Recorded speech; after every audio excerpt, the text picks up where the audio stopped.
Right, we are live. Hey guys, how's it going? Welcome back to the Kiwi Lads channel. We are here for the Carling Curry Cup final between the Requas and also the Pumas. This game should be entertaining. Looking through at the stats for what they've done in their seasons, it's actually very even. A lot of these stats match up, which does mean that we could have ourselves quite a close final. But I hope you guys are all doing well. We are only around 5 minutes away from the kickoff of this matchup. It is going to be a Requas home game, which does mean that they will have a slight advantage. But at the end of the day, this is going to be a great matchup. And it is an interesting one because we've never seen this as the final of the Curry Cup before. But the try score from the Requas, we have seen a total of 51 throughout the season compared to the 49 of the Pumas. That is one interesting stat that we have got. So both of these sides, they average just over 3.5 tries per matchup of this Carling Curry Cup. And then looking through at their lineouts and scrum success, they are identical. Both sides having the exact same stats for those matters. And then also the defensive side of things, very close. Penalties conceded. The Pumas do concede a few more penalties. So that might be something to watch out for throughout this matchup as well. We have got hello from Anthony. Welcome in. And we have also got Rice and Andrew in the chat. Hope you guys are both doing well. Do let me know your score predictions in the chat, ladies and gentlemen. For these two sides to get to this point, they did have tough semi-final outfits. And the thing is, the Cheetahs were expected to win that game up against the Pumas. But in the end, the Pumas sneaking out 38 points to 35. The Requas winning up against the Blue Bulls, 30 points to 19. So because of it, these two sides made their way through to the final, and they were not actually the top two on the table overall. It was the Cheetahs, the Blue Bulls, then it was the Requas, and the Pumas just sneaking their way into the top four. If they didn't win their last game, or one of their last games before making it into that quarterfinal or the semi-final, we could have seen the Sharks in it there as well. But first of all, we will be going through the starting lineup of the Requas as well. And also we have got the Anyone Know a free streaming site. Unfortunately, I don't believe they've got too many, which is a big shame because I wish that this game was completely free to air for everyone all around the world because it's going to be an entertaining one. It's going to showcase South African rugby at its finest and anyone can win it. So I wish that there were more options, but I do know that the replay, hopefully, of the full game will be on YouTube in about 24 hours time and at least highlights in about maybe 3 hours or so, about an hour after the match. But this is the Requas starting lineup. It is Dubi, and then it is Yanko Ice, and also Yano Bota. I feel like I'm going to mess up a few of these names a little bit, so I do apologize in advance. Big love, Amish. Sebastian, welcome in, mate. Hope you are doing well.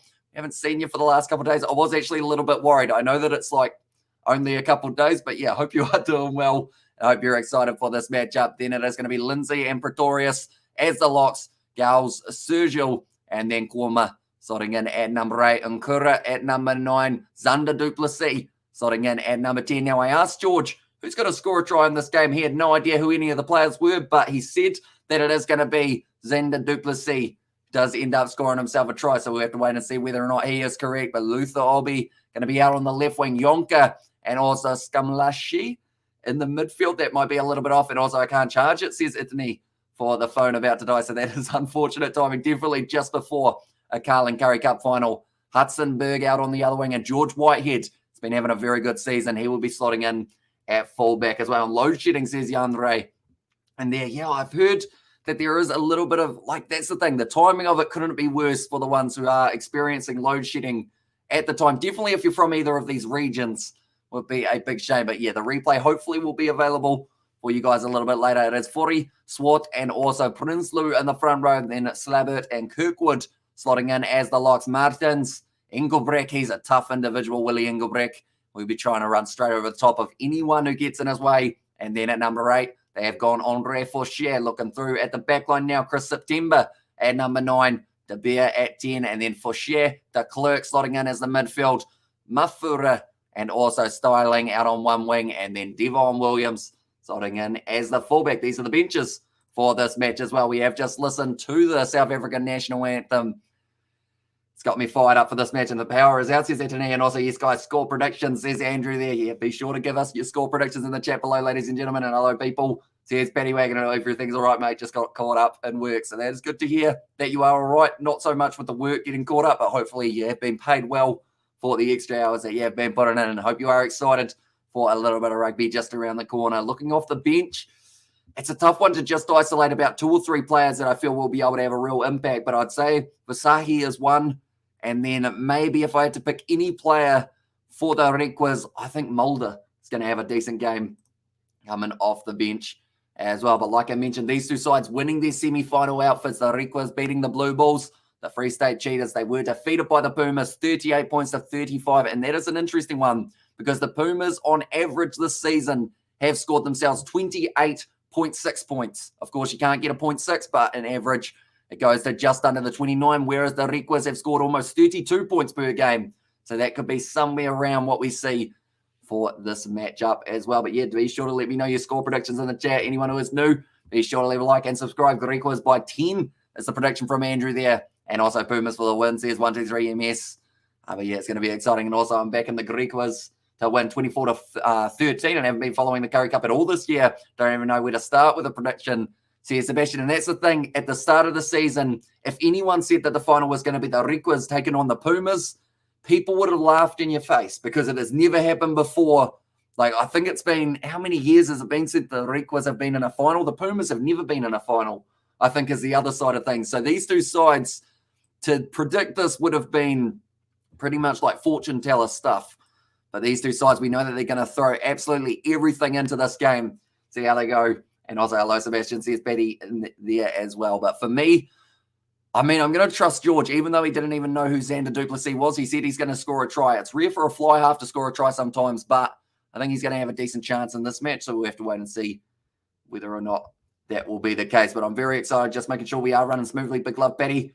It was from Sebastian as well. In South Africa, it's looking like a beautiful day. The Requas, they have got home field advantage for this final, which could be absolutely massive for them. That is due to the fact that they did finish in third rather than fourth when it came to the kind of semi-final ways that it's sitting. That man is committed well and truly. He has dyed his face blue. I think he painted his sunglasses blue as well. I don't know what he'll be able to see other than possibly the Requas getting themselves over the try line, but we've got a couple nice cinematics of the South African flag. Of course, we're going to see that a little bit more a bit later on, and that will be, hang on, we've got the South African national anthem again. I think we had that just before, but they're doing it twice. And also, we have got there, like George ate all the biscuits guy. He did. He ate about 10 and then left. And are you able to watch the game, says Jan Ray? I am able to watch it. I am able to commentate it, but sadly, I'm unable to show match footage or audio because or else YouTube take us straight off. And it is a 3-month ban, which is pretty rough for those ones as well. But we will be trying our best to keep you guys updated with the commentary up until the end of the match. And then hopefully the highlights get uploaded on YouTube not too long after. Okay.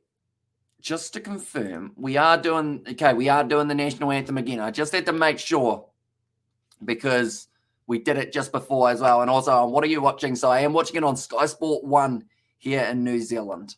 So it is pretty much our, I guess, the leading one. I know that in South Africa, I think it's on DSTV, but that can be quite expensive to get a subscription. And I wish it was free to air. Like I mentioned, these two sides, someone is going to make history here. And already both of these sides have made history by making it into the final. So it would be a massive opportunity for them to be able to go in and get themselves a big old win. We have got there the request should win, says Robert. The stats are in their favor. There are more penalties throughout the regular season up against the Pumas by about 20 or so. And also playing the national anthem twice, as if they didn't expect both finalists to be South African. Says Sebastian, yeah, I don't know whether or not maybe they went too early with the first one. And then they were like, hang on, we were supposed to do that after the teams did something. So there we go. That is going to be the end of the national anthem. These two sides, they will be fired up. The Requas, it's looking like a dry turf as it always does, but it's a massive, massive opportunity here for all of these young players to really make a name for themselves. And Stand in Australia has the game, as well says Robert there. So yeah, there are a few options, but they are all locked behind kind of either having a VPN or having a subscription, some sort of website as well. But there's a few Pumas fans who have made the trip here, as their team will certainly need their support. If it is going to be a Pumas player scoring first, I will say it will be Chris September. Does get himself over the line and also play it a third time if it says Sebastian. And also please say the following. Please say the following. My girlfriend Tilla from, this is a name that I always struggle with. Bloemfontein. Says Pumas with 3 from Andrew as well. Hopefully I got that somewhat. Bloemfontein. We'll go with that. Shout out Tilla. I feel like I absolutely butchered that pronunciation, but hopefully the names will be rolling off the tongue today for this matchup. But the Pumas, they look ready. The Requas, they look ready. Currie Cup final 2022 will be the Pumas kicking off this matchup. And we are now ready to go, ladies and gentlemen, for the first half. It's gone kicked off high. It's straight into the sun as well, which might play a factor later on in this match, but nicely taken just outside of the 22, or just inside, sorry, by Kwama there. And it looks like straight away Nkura setting up for a kick after a couple more big phases using Dube. Just crashed forward a little bit further. And also we have got there, it's the place where the cheaters are from. And there's our Sebastian. See, I just call it Free State, which I feel like is not the proper term. Now going high, that's gone into touch. A decent clearing kick from Nkura, but it will now be the line out for the Pumas, about 30 metres out. But the Carling Currie Cup final, this one will be intense. It will be physical as always. I'm looking at Willie Engelbrecht as one to really step up for the Pumas in this contest. Whereas for the Requas, for me, I think it's going to be Nkura, the man who I mentioned just before, because as the halfback, you've got to do very nicely. And also Bloemfontein. Hopefully that's not too far off. And greetings from the Western Province, South Africa, says Barry Miles. So welcome in. Hope you are doing well. Do let me know your score predictions for this game. 1 minute in already. And the Pumas trying to go for a rolling maul just outside of the 22. And now they're marching their way into it. Very nicely done here. Possibly looking for the early advantage. For now, just waiting for it at the back. It is Chris September. Now receives it. Passes off short. And that was straight to Eddie Fouchier, who's driven backwards in the tackle. Any relation to Nettling Fouchier? Do let me know, ladies and gentlemen, because I know that some of these players, they are kind of siblings, and I always get the siblings wrong a little bit, but I am slowly learning my South African rugby as we make our way through a few more seasons. Hi from Canada, says Lion Strong. Oh, what time is it in Canada at the moment? Do let me know. Where can I watch this game online, please? Unfortunately, they don't really have too many free options unless you have already got a Stan Sport, Sky Sport, or DSTV subscription and a VPN, more than likely. They probably won't have an option, sadly, for those ones, unless it's on Peacock in the US, which I'm not too sure whether or not that translates over to Canada as well for Peacock. But now it looks like Eddie Fouchier already going to be taking on the kicking opportunity. It was an early penalty, about 25 metres out. He won't be minding this one too much. Nice casual kick would be able to get him straight down the middle here and get the Pumas a nice early lead in this contest. Struck it all right. I think that almost glanced the post, but it has gone over, and it will be 3-0 now for the Pumas. And also, is this the last Currie Cup game? It is indeed. Sadly, other than this one, we do have to wait. I mean, the good news is we get the Springboks only next week. I think it is up against Wales. After that, the URC and the Currie Cup, they are a little way away from us being able to see it. And also completely forgot about those. I did as well. I actually missed the first day of the sevens, but we have got, I guess you've missed 16 games, but there's still 8 more, and we are going to be covering 5 of them on the channel tomorrow. And we'll look on Peacock, thanks, with a VPN. There's Lion Strong. So, yeah, hopefully it does end up being able to help you out there, because that's the thing. They make it so hard to find these games when you're not in South Africa, New Zealand, or Australia. I feel like it would be a good one. Oh, Amazon Prime might be an option as well if you have got an Amazon Prime account. That's now going to be a Requas penalty sitting on the 22. And they might just fire back and take the 3 now, and we will be back to an even playing field after the 3 minutes. And Requas by 10, says Mike. There's all right. They are going to be taking on the 3 points. 7 Nkura's got a minute to allow George Whitehead to take the kick, of course, because he is the leading point scorer, or at least he was the leading point scorer of the competition last year. And Bloemfontein, Tain at the end rather than Teen. Okay, so Bloemfontein. Hopefully that is somewhere close. And also we have got are they showing it live on Sky Sports UK? Says Kawasi. I would think so. I feel like if they show the URC with the South African side, surely it would be a good idea showing the Currie Cup to kind of show that next generation / those future stars of South African rugby, of course. The youngsters, the under-20 junior box, able to get themselves the win over England in the Six Nations a bit earlier on in the weekend. But Whitehead lines it up, gets it over, and now the score in the final is 3-3 between these two sides. So a nice early penalty for both teams, evening out nicely. A man waving the Requas flag with a cigarette in his mouth. Couldn't think of a better way to spend a Saturday afternoon in South Africa. And also, we're going to hit the like button and subscribe to the channel. Help us reach 13k subs. Cheers. See Sebastian there. Yeah, if you are new, be sure to leave a like and subscribe. We have got plenty more rugby coming in the future. We are doing the Blitz box, the Springboks, South African rugby, pretty much all the way through. We are covering on the channel, as well as the other internationals that are coming up, such as Ireland versus New Zealand, Australia versus England. That's going to be a big game. And then also Argentina play Scotland, I believe, is the other one. An awesome commentator. There's Andrew. Do appreciate that a lot, mate. We have been working very hard on our South African pronunciations. Or pronunciations?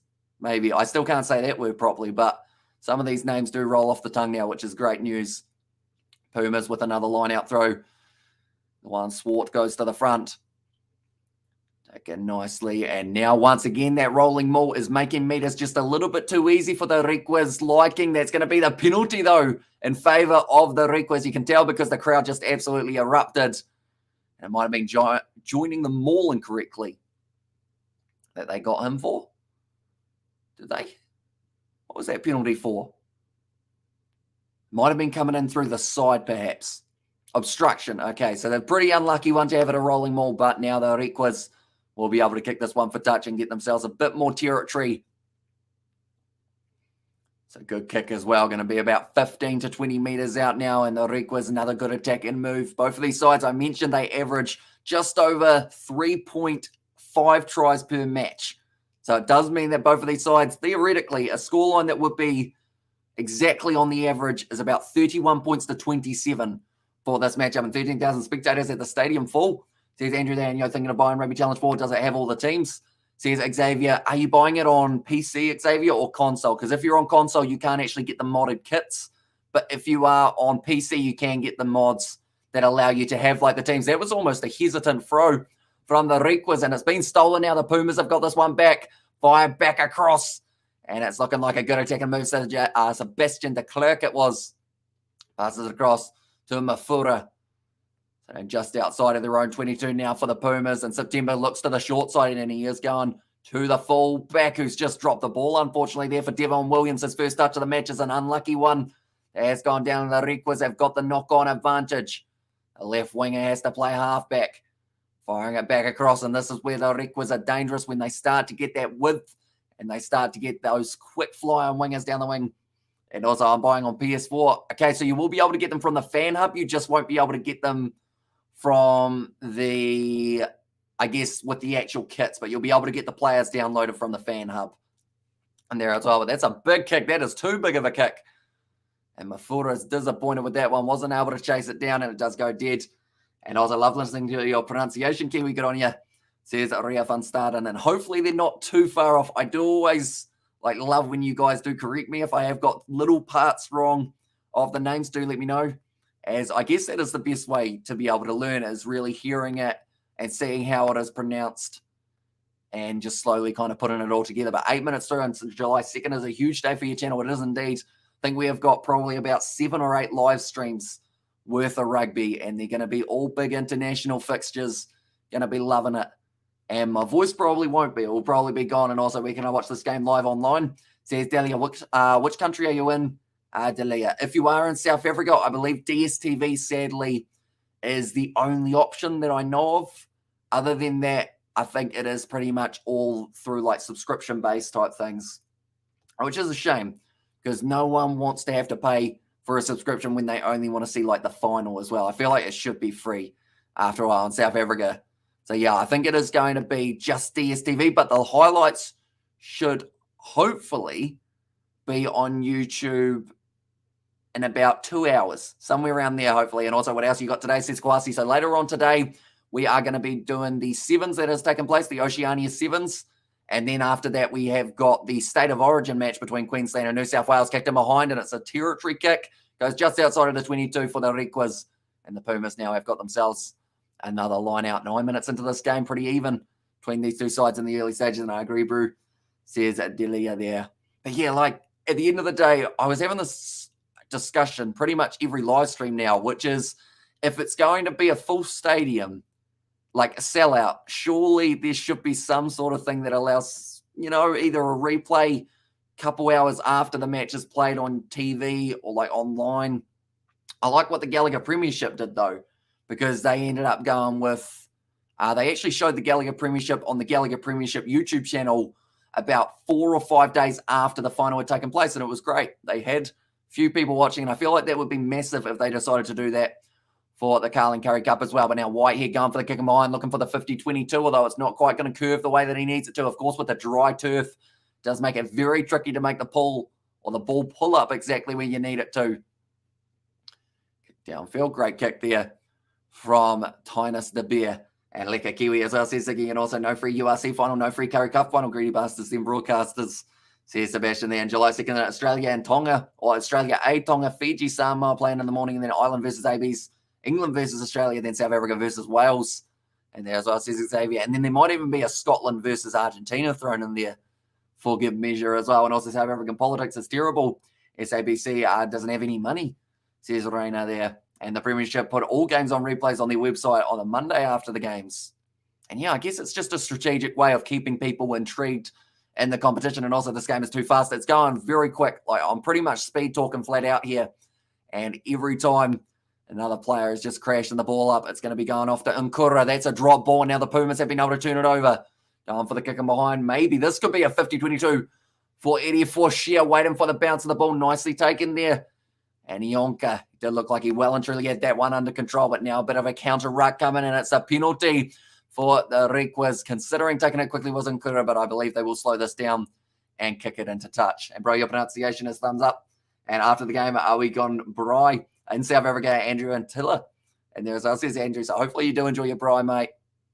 And yeah, I mean, depending on who you're going for in this match, perhaps it could be a celebratory Bry in the process. And the full URC final was up on the URC channel as well. So you only had to isolate from society for an entire week, says Sebastian, which of course is getting harder and harder to do with notifications and social media the way that it is. Hey, howdy, hey, everyone. Or hey, oh, howdy, everyone. Currie Cup finals, good luck to both teams. So here's Nathan there. Yeah, it should be a very entertaining one. Do let me know who you guys think will be scoring the first try of this Carling Currie Cup final. Currently 3-3. In this match, just a penalty kick taken by both sides. Oh, yes. Goes into the middle of that line out, and now the Requas get themselves the opportunity to try and roll and maul. And that's something that the Pumas, we've already seen them do twice throughout this game, and they have been effective on both matters, but now having to fire it back into the pocket. Nkura kicks it. It's a decent kick, is it? No, that's going to go way too far, unfortunately. Like I mentioned, it's dry, and anytime you don't get under the ball to stop it from pretty much going, it's gone. And that is what Stephen Nkura has just worked out. And also Requas making too many mistakes, says Kawasi there. And also the Requas says Mike for who will be able to score the first try. But yeah, just putting too much on that. So that's actually both sides already putting one dead for the kick. And also is career mode any good on Rugby 22? I haven't actually done a career mode on Rugby 22 yet. I know that Rugby Challenge 4 can be all right depending on how many glitches you kind of encounter. But Rugby 22, I'm not actually sure. I think it's a manager mode, isn't it? If I'm not wrong. They don't have to be a pro on Rugby 22, though. And come on, Requas, you can win it. Long time you guys did not win the Currie Cup, says Megan. And that's the thing. History will be made. It will either be the Requas breaking a very long streak of being unable to win the Carling Currie Cup, or it will be the Pumas for the first time ever getting themselves the victory here. So that is something that is a very exciting prospect for both of these teams. And game modes are good in Rugby 22. The problem is the lack of licensing. Here's Sebastian there as well. But now 13 minutes through this game already, 3-3. It looks like Chris September about to put in this ball. Imagine if we go the first half without a single try. I feel like that would be quite a nerve-wracking situation for both of these sides. As long as you're ticking over your threes when you get the opportunity, though, missed kicks could be the difference between winning it and also Blondie Girls. Hi, Charlize. Hopefully I've said that correctly. Is that the one that George likes? Theron, is it? Last name, September. Now going across, bit of a set play opening up for the Pumas, and De Beer does crash hard at the line, but he's dragged down by Nkura. In fact, they're trying to hold him up a little bit, but it hasn't quite worked out for him, and Gals is being dragged down to the ground. September now looking off to the left, slinging pass off to Fouchier. Nice step from Devin Williams back on the inside to Fouchier. Almost turning that ball over for the Requas. Nope, doesn't quite get it. Now jumping straight back up to his feet. Nkura, he's all over it. And he was unable to get the turnover. Very close though, and also the missed. And there as well says Andrew. Now driving. Once again, September goes back across to De Beer. Now going for the kick in behind, and it's just going to be drifting into touch about 10 metres out. It's a nice kick, and it is going to put the Requas under pressure. And also, George likes a lot of ladies. He does indeed. And also, what has happened to the Rugby Guru is not on any platform.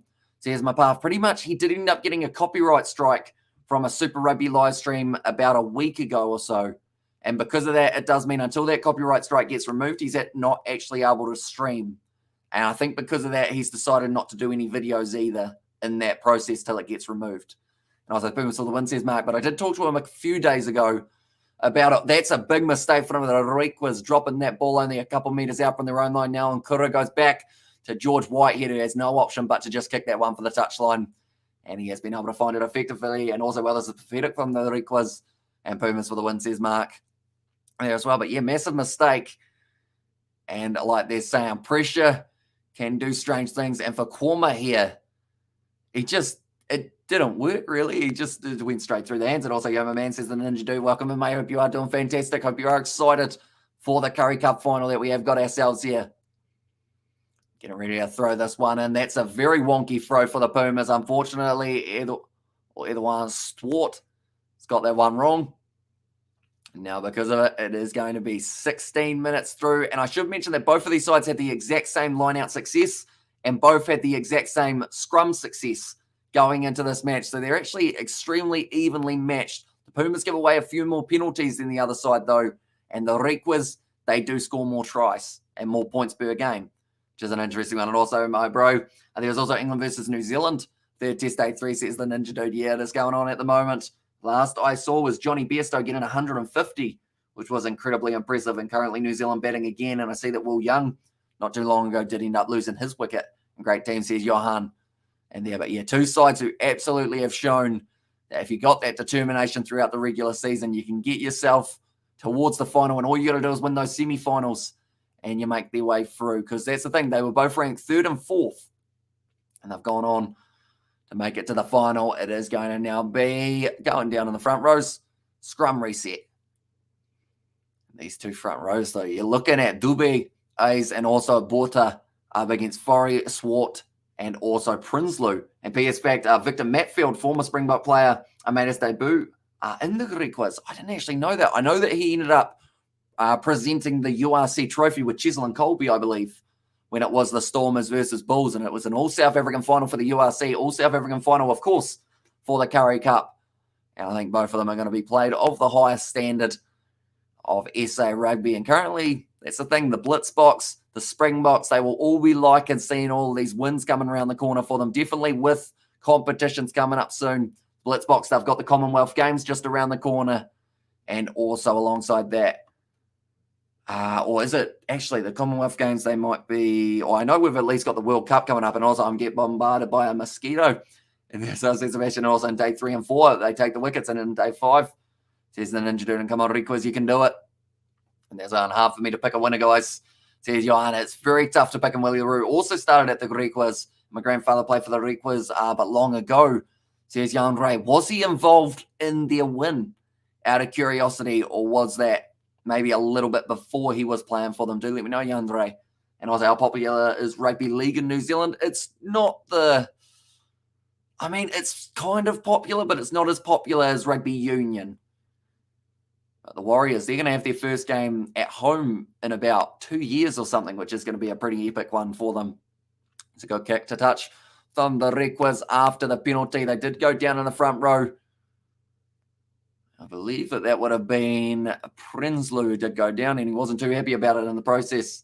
And also, FIFA World Cup 2022 in Qatar. I hope it be a great World Cup, says the Ninja Dude. And we are actually going to be covering that on the Kiwi Lad Sport. So anyone who hasn't already, be sure to leave a like and subscribe to not just this channel, but also the Kiwi Lad Sport one. And Cough Slough Lol says Nazi Williams there. And also, I think it would win, or they did win the Curry Cup when he was still playing, says Yandre. So that's pretty awesome. Might have actually been close to the last Curry Cup that the Requas have been able to win for themselves.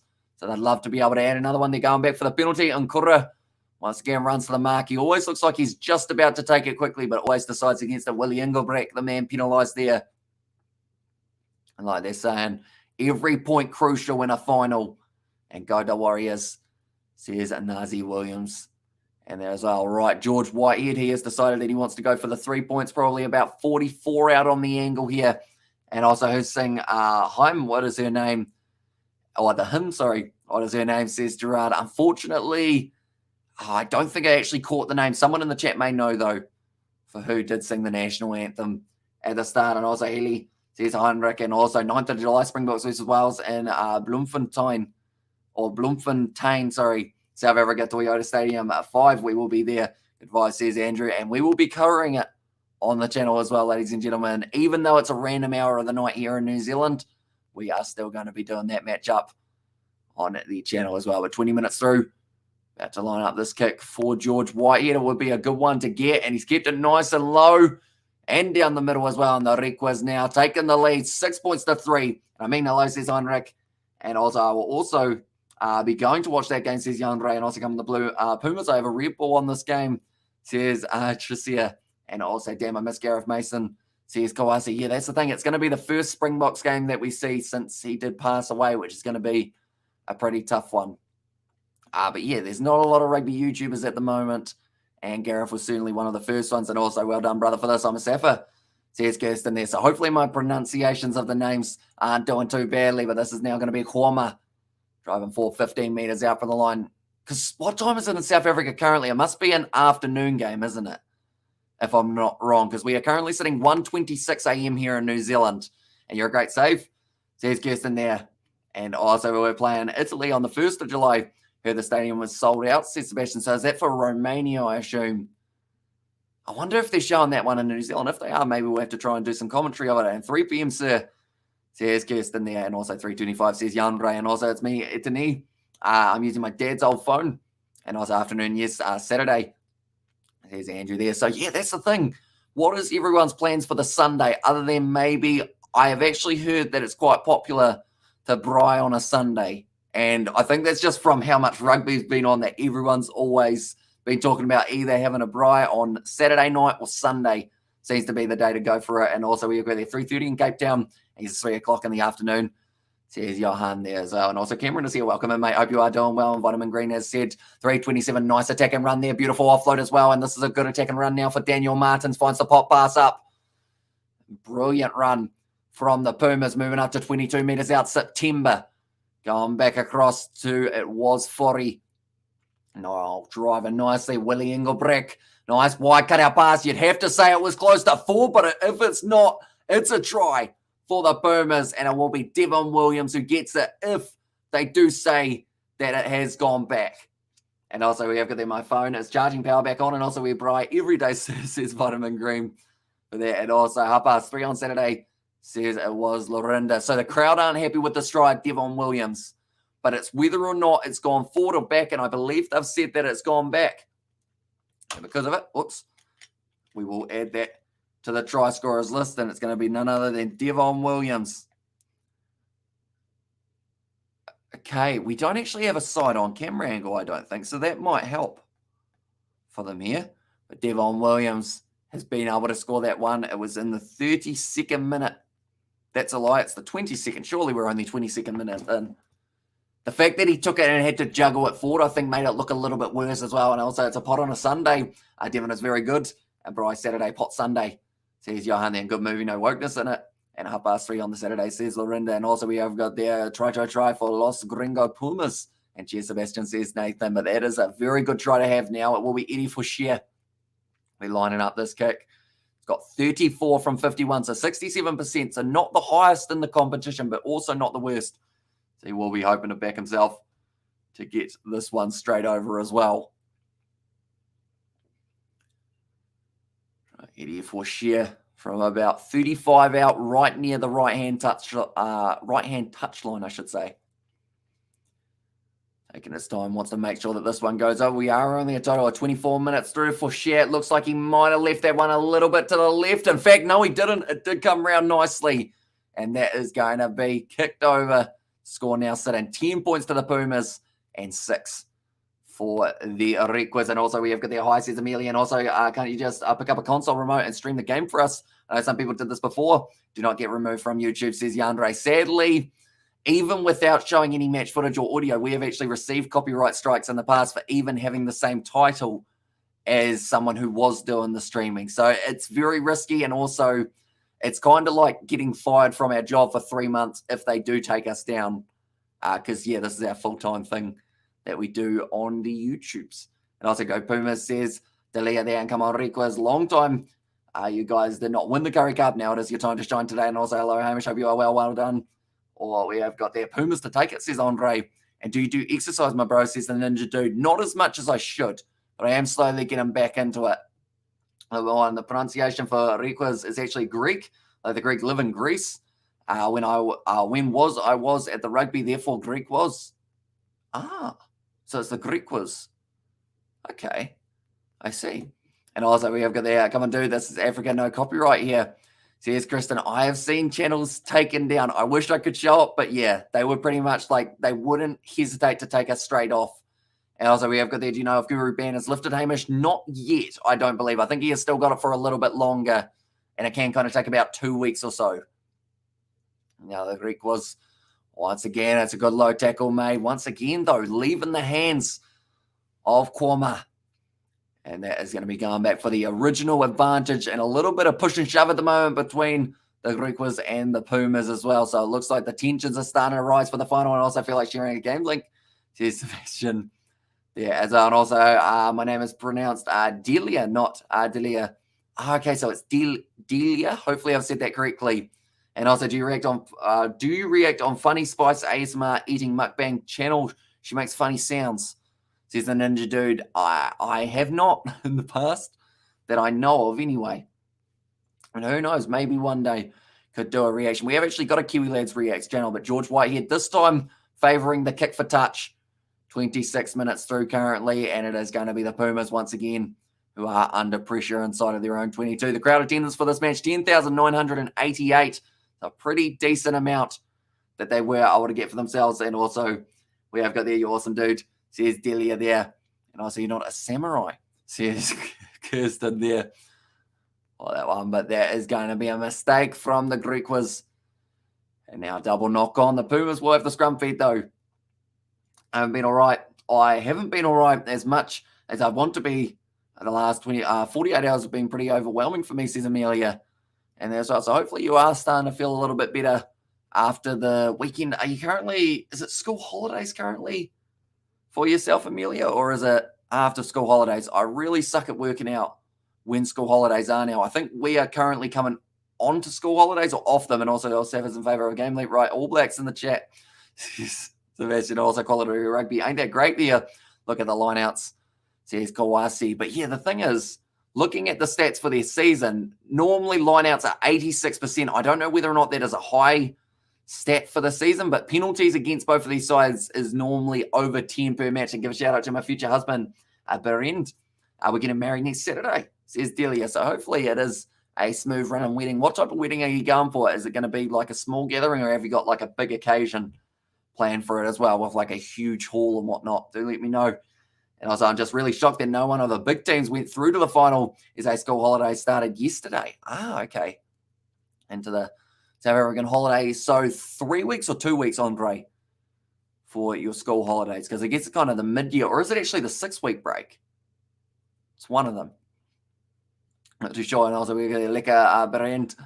And as I says, Andre. Now feeding the ball, and Chris September does receive it at the back, and now first receiver De Beer goes for the kick downfield.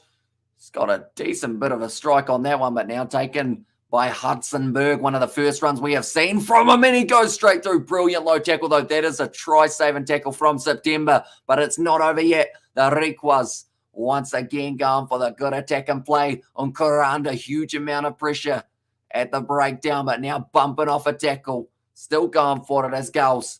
Now Unkura goes back across. This is starting to look like the setup for a possible backline movement out to the right-hand side. It's a good tackle made by Willie Engelbrecht, though. Now Unkura goes off. They've got the penalty advantage for offside as well, and that is going to be going back for the penalty. And there's and also we were there unable to go watch the game live. Talk about a bummer as well, says Cobus. And yeah, it kind of goes back to that thing we were talking about earlier on, how if like it's sold out at the game, or like even having a replay of the game like 2 hours later on YouTube or something like that would be absolutely awesome. And sorry to hear, Amelia, No, I hope things better for you. Want some chocolate? Says, it was Nathan also rugby test 3. And do you think my dad will win in test 3? It's a good question. I mean, at the end of the day, that looked like it was an awkward one for Willie Engelbrecht. He almost got him in a knee bar, which wouldn't have felt too comfortable there for Korma. Okay, George Whitehead now this time is going to be looking for the 3 points. I appreciate you. Thanks for waking up so early to do this. Says Bianca, no worries at all. Although I will say I haven't actually gone to bed yet. So I don't know how strategic that was. But I have been up since about 8 p.m., not yesterday, but the day before. So in the last about 30 hours, I've had 2 hours of sleep from all the rugby. But we're going to be making up a little bit of it tonight. We have got ourselves the Sevens tomorrow morning. So in about 10 hours' time, the Sevens is going to be taking place. And then we have got the afternoon Sevens and then State of Origin. That's a good strike from George Whitehead. And his average for the kicking is actually a lot higher, about 84%, I believe it was. And now it's just a 1-point game between these two sides, and also a small intimate wedding. There's Delia. And also, I mean, I did ask the question, Kirsten, so I feel like it was just answering about that. I feel like a wedding's something to be celebrated rather than just kind of brushing it under the rug and also focus on rugby. There's Kirsten there. There are other things happening in the world as well. Also, we have got there that number 8 for the Greek was, it hasn't quite been going the way that they were like. And also, we've got their 3 weeks holiday. Our current school rugby competitions for age group provincials also taking place during these holidays. And also, we have their Craven week, Bakomo weeks, etc. Our feeding and building our junior box. Okay, let's do it. There's Yako there. Going to be taken nicely on the halfway line. Devon Williams passes off to De Beer, trying to step. He's actually just tried to go straight over the top of the number 13 for this match, which is Samlashi, who I think I pronounced wrong each time. Now good attack and run. Sebastian de Klerk in the midfield. And also, weddings are great. I won't even go to my own wedding. I'll send a representative. And there's and the Griquas, go, please help us, says Andrew, for the Griquas as well. Kicked in behind. He's found the space. And a nice kick from Eddie Forshare. And we live in Mapumalanga. The Pumas are our boys. And also, my girlfriend doesn't love me, Hamish, says Kirsten. Well, that may be the case as a perfect sign that maybe she's not the one. Just saying. But I don't know the circumstances. Any advice? Well, that depends. Because, of course, there are a lot of factors. Like, straight away, I would say, if she doesn't love you, that's going to cause a lot of problems down the line. Definitely if you try and go for anything more serious than a girlfriend. And come on, Boomers, you deserve this. Make history, says Herman. As also thanks, mate, says Amelia, and also calm yourself, Kirsten. Says Amelia, and go with the Pumas, says Mark.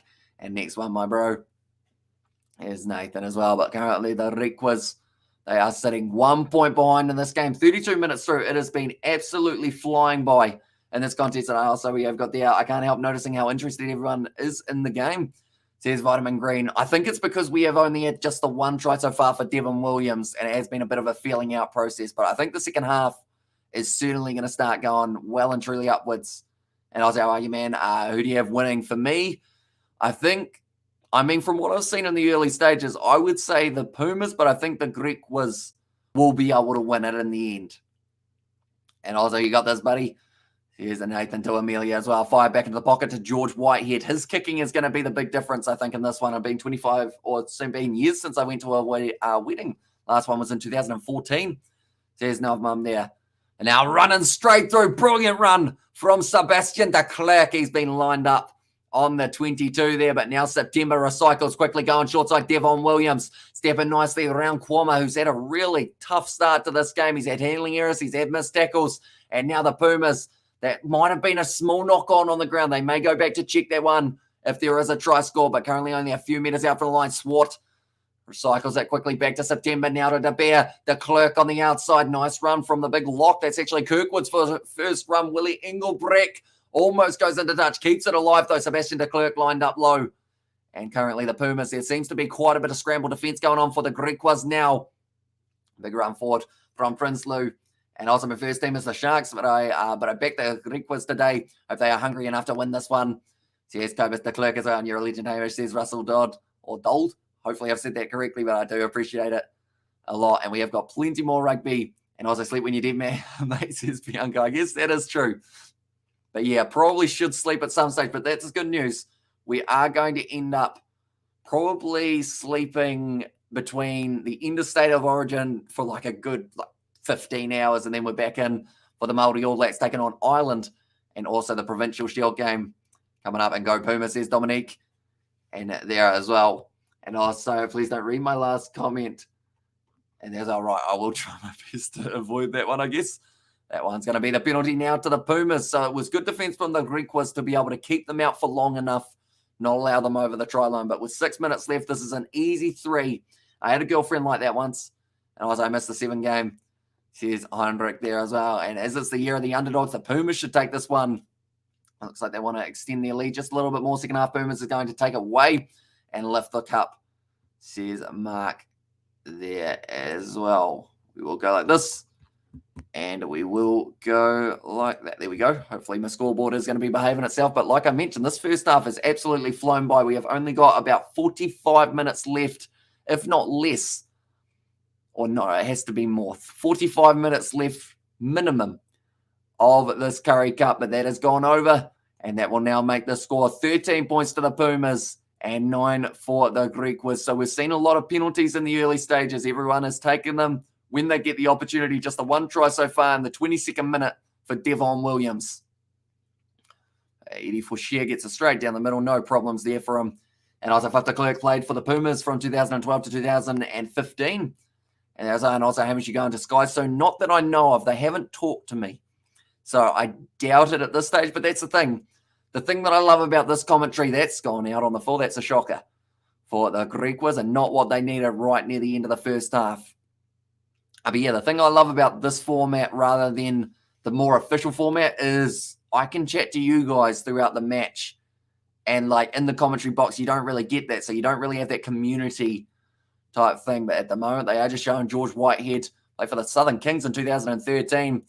But now love to add a title to the Griquas trophy cabinet. How many trophies are in the trophy cabinet of the Griquas at the moment? And also they are going to do England live stream for England versus New Zealand Test match, says Babek. I believe tomorrow night or the night after will be when we do our next live stream for the cricket as well, when we do get a little bit of a chance. And what's the name, or where the name Currie Cup come from as well, says Nazi Williams. Good question. And hopefully, someone does know the answer to that one. I'm trying to think of the reasoning, but I can't quite think of it off the top of my head. I know Carling is the sponsor. Currie Cup.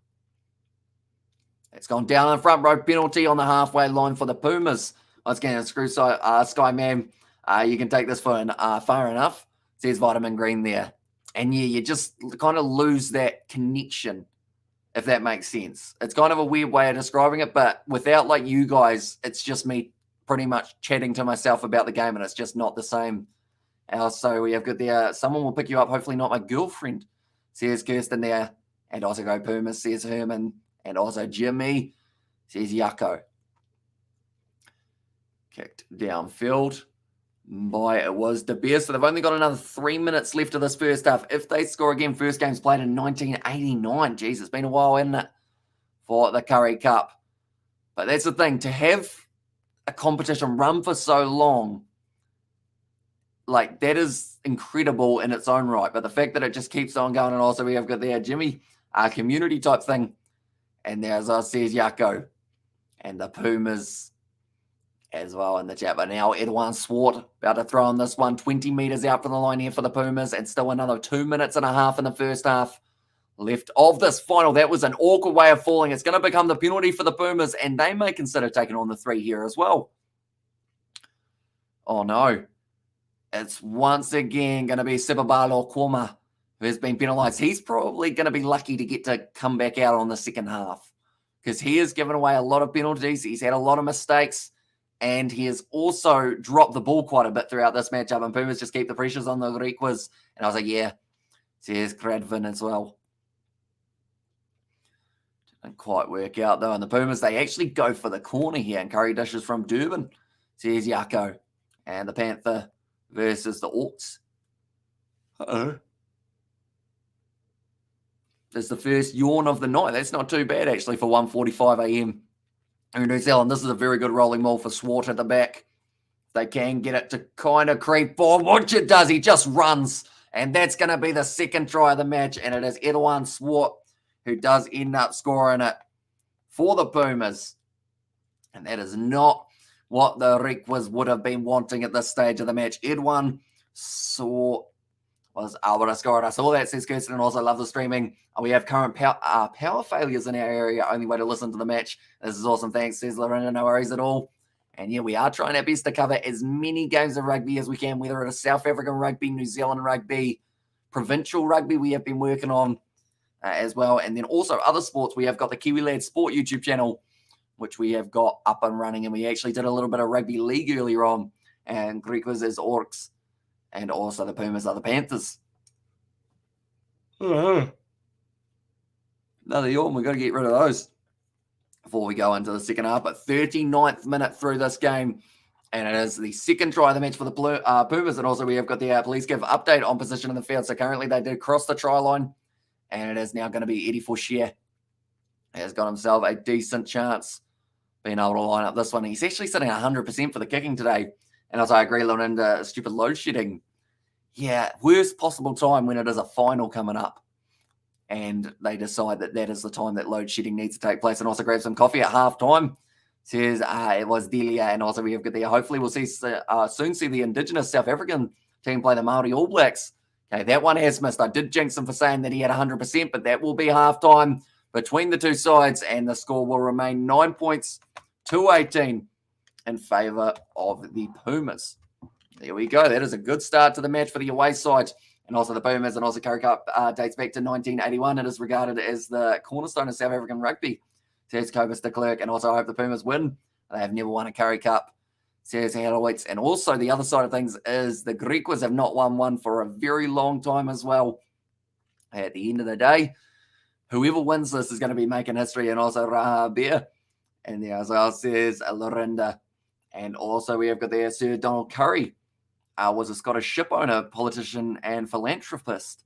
Hopefully I said that correctly. I slightly got it wrong, I think. And also at the Anthropy to this day. And also your bot David Attenborough.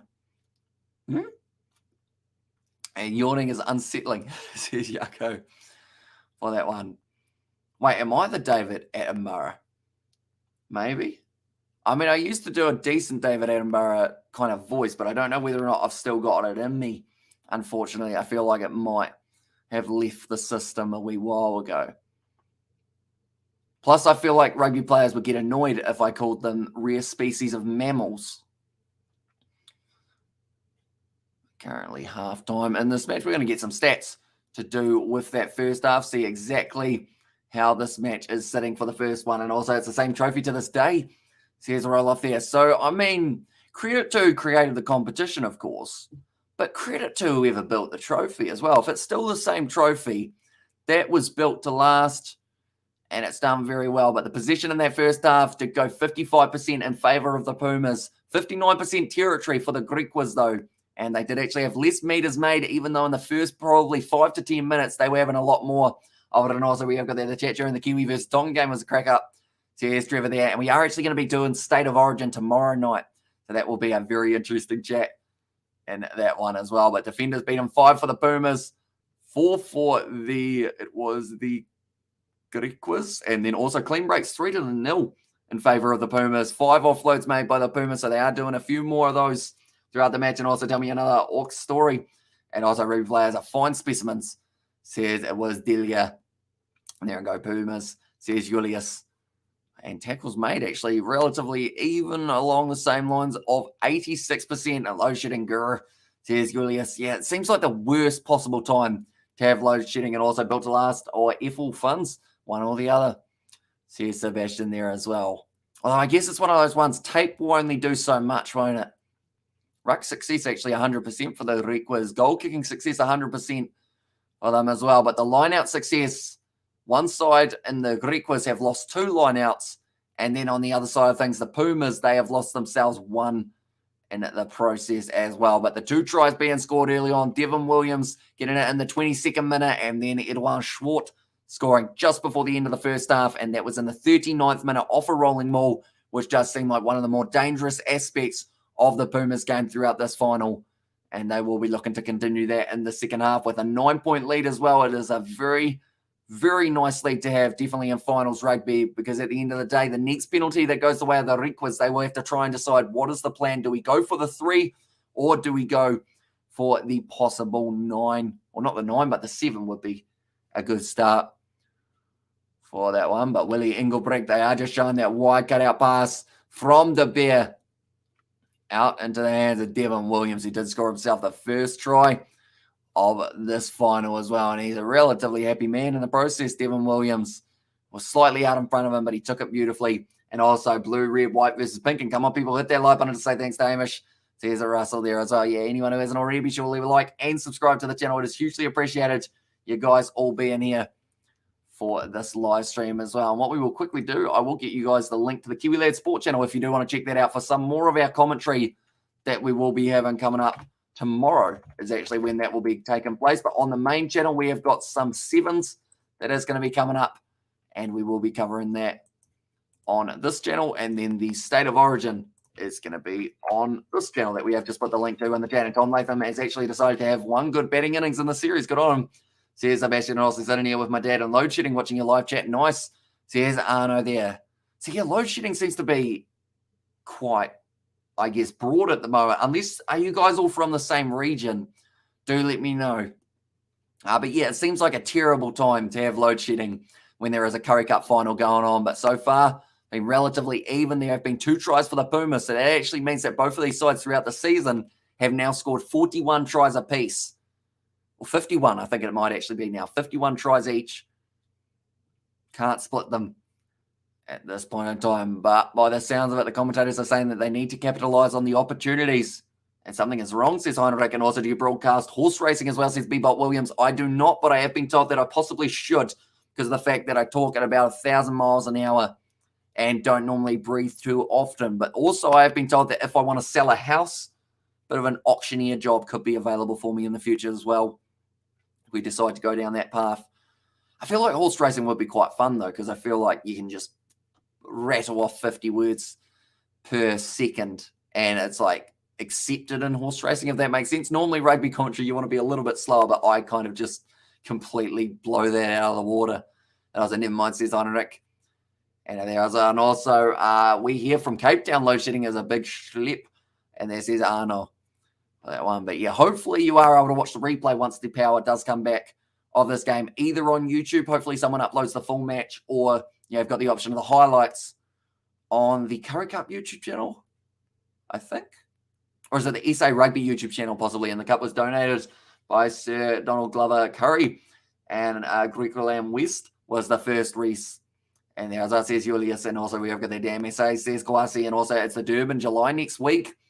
Says Bebop Williams, and also the whole country is plugged into darkness at different time intervals per region, 2 hours at a time. Says it was Delia. And I'm actually going to have a quick look to see the international rugby schedule, see exactly when the Springboks are playing New Zealand time. I think it's going to be like 5 a.m. though. Something along those lines. And also, morning, Hamish, brother. How are you, mate? Going a requiz by 5. Says Birdie V there. And also the Wi-Fi is slow, says Heinrich. And I hope you are doing well, Birdie. Hope you are excited for not just this match, but also the Springboks match that has taken place just around the corner. I see Portugal are playing Italy in a couple hours' time, and then Spain versus the Barbarians will be another match coming up relatively soon. But looking through, where are we? Where are the South Africans? There they are. 7 days' time, South Africa versus Wales. It is going to be a 3:05 a.m. kickoff for us here in New Zealand, and we are going to be covering it on the channel. I should also mention throughout that 24-hour period, we are going to be covering Australia A versus Samoa. We are going to be covering Fiji versus Tonga. Then from there, we've got New Zealand versus Ireland, Australia versus England, South Africa versus Wales, and then Argentina versus Scotland. So a bit of a hectic one, I guess you could say. And then the week after, we have got just as many games. In fact, we pretty much do a full repeat of what we did. And then the week after that, we do a repeat of that. So we pretty much got 1, 2, 3, 4, 5, 6 games in a row, pretty much 3 weeks in a row for international rugby. So if you are keen on your international rugby, be sure to leave a like and subscribe. We also do sevens. We also have our Kiwi Lad Sport channel, which I did put the link to, which can pretty much get you, I guess, the other sports that we do. And also, I'll rapping, dude, says Kirsten there.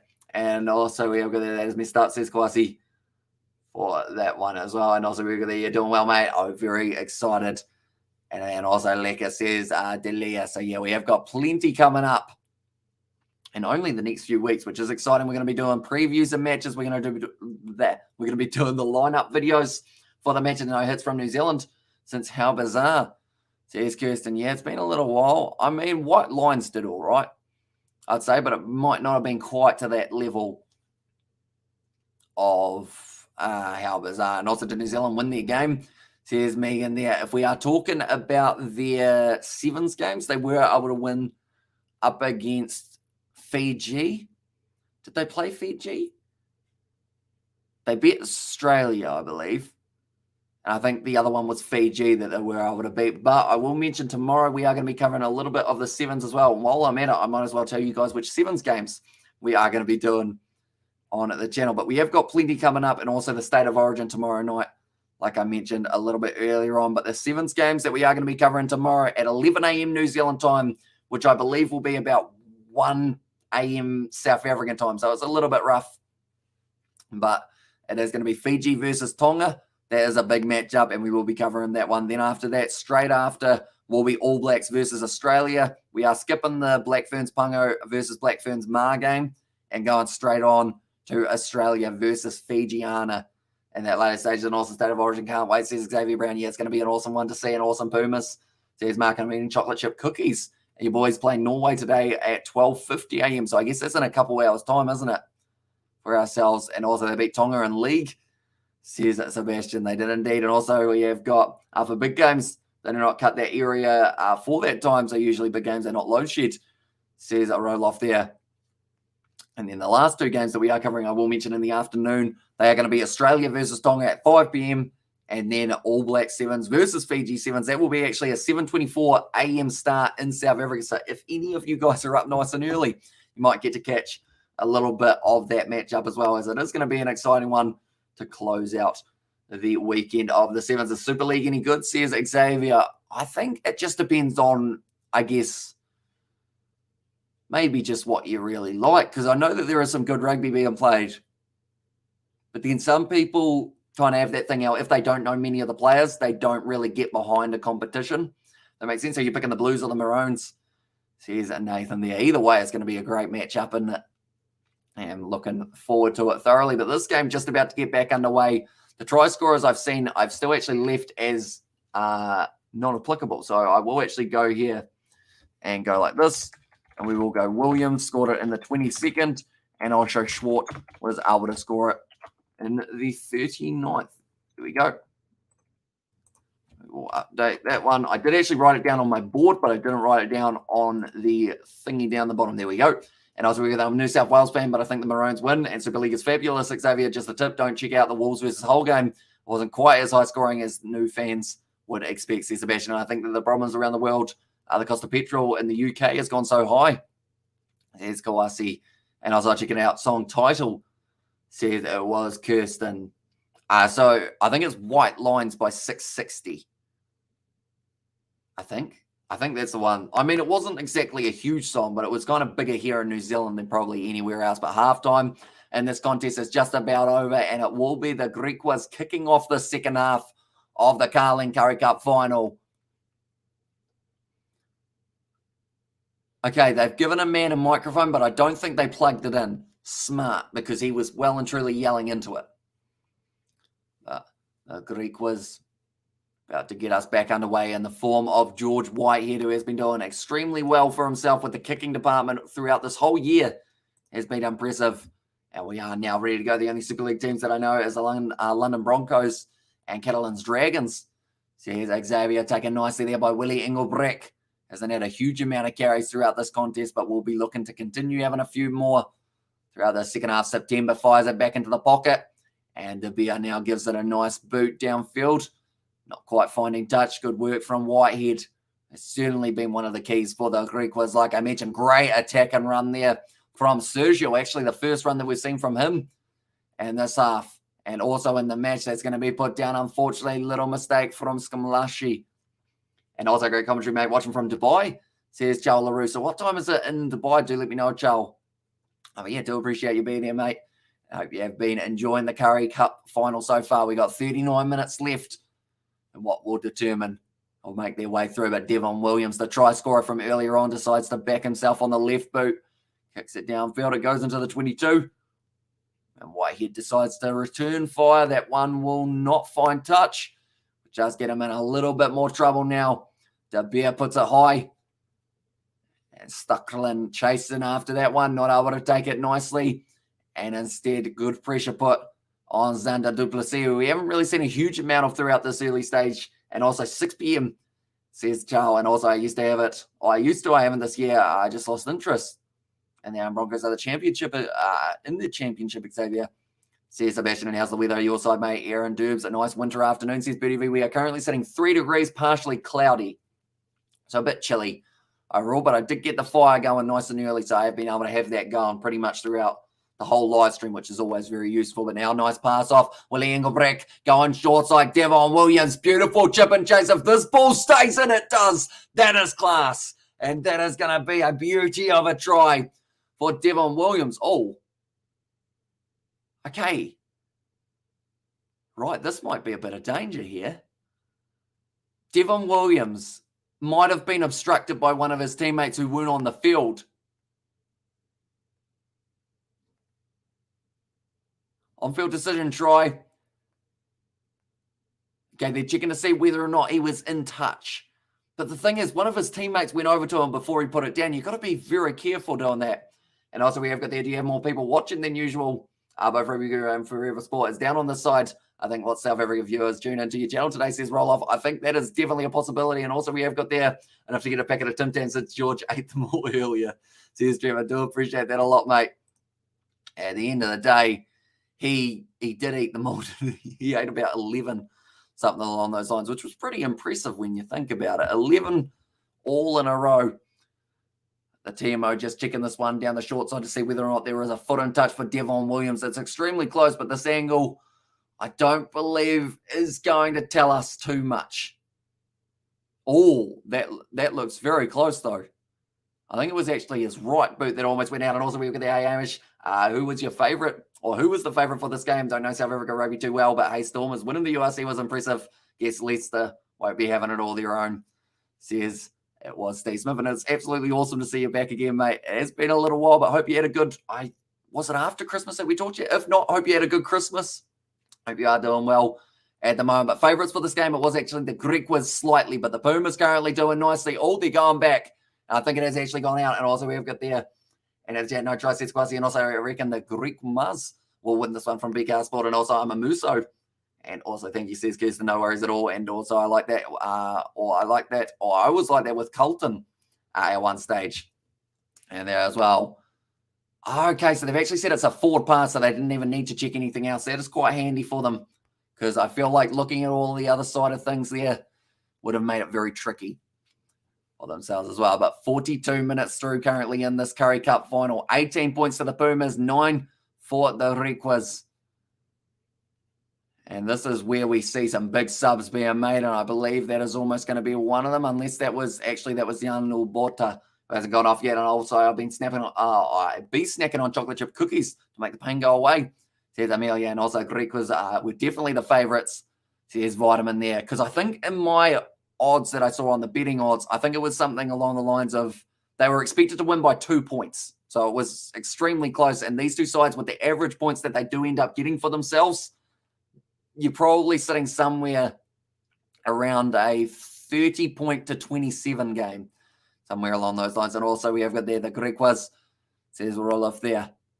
But yeah, the Stormers winning the URC was massive for them, because having two South African sides in the final of the competition, just absolutely incredible. And it has really given them a boost heading into their matches up against Wales, because they know that they can beat their provincial sides or kind of their club sides. And now you got yourself some international games on home soil as well.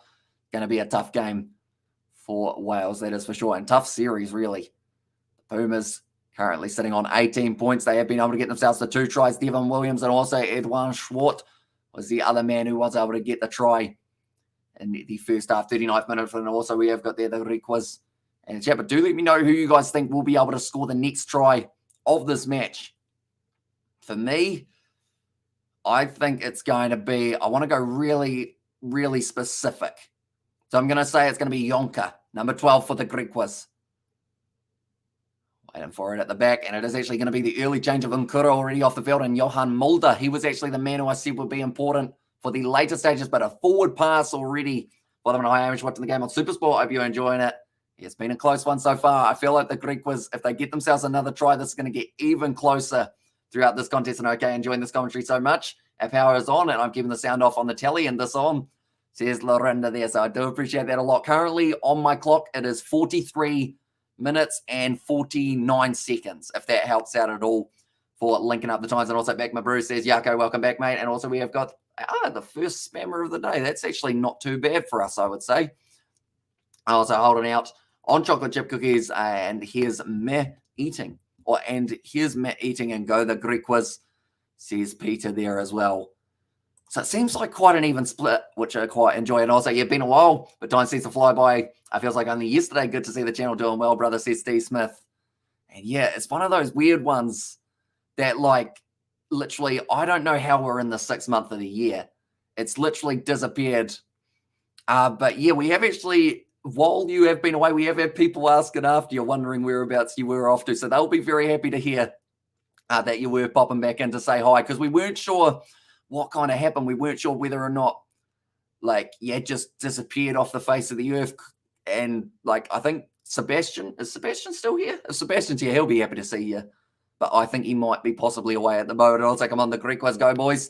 There's Barron, and also I got Christian Carlin. Story for Yamish and also Province. There's Yako. That ball's gone backwards. The Pumas hanging on to this one just outside of the 22 now, passing it back across. And also, it's because you slept for 4 months of those 6 months, Hamish. I probably should have, but yeah, sleep has become the second priority at times. And also the Pumas. There's Yako there. Nice tackle made on Duplessis. Although you'd have to say not the best tackle from Sebastian de Klerk. You don't really want to end up underneath the other player. And also really good to see you, says Kawasi, and also Christian effed him up good. And I'm so grateful for the stream. Thank you so much. There's Delia, no worries at all.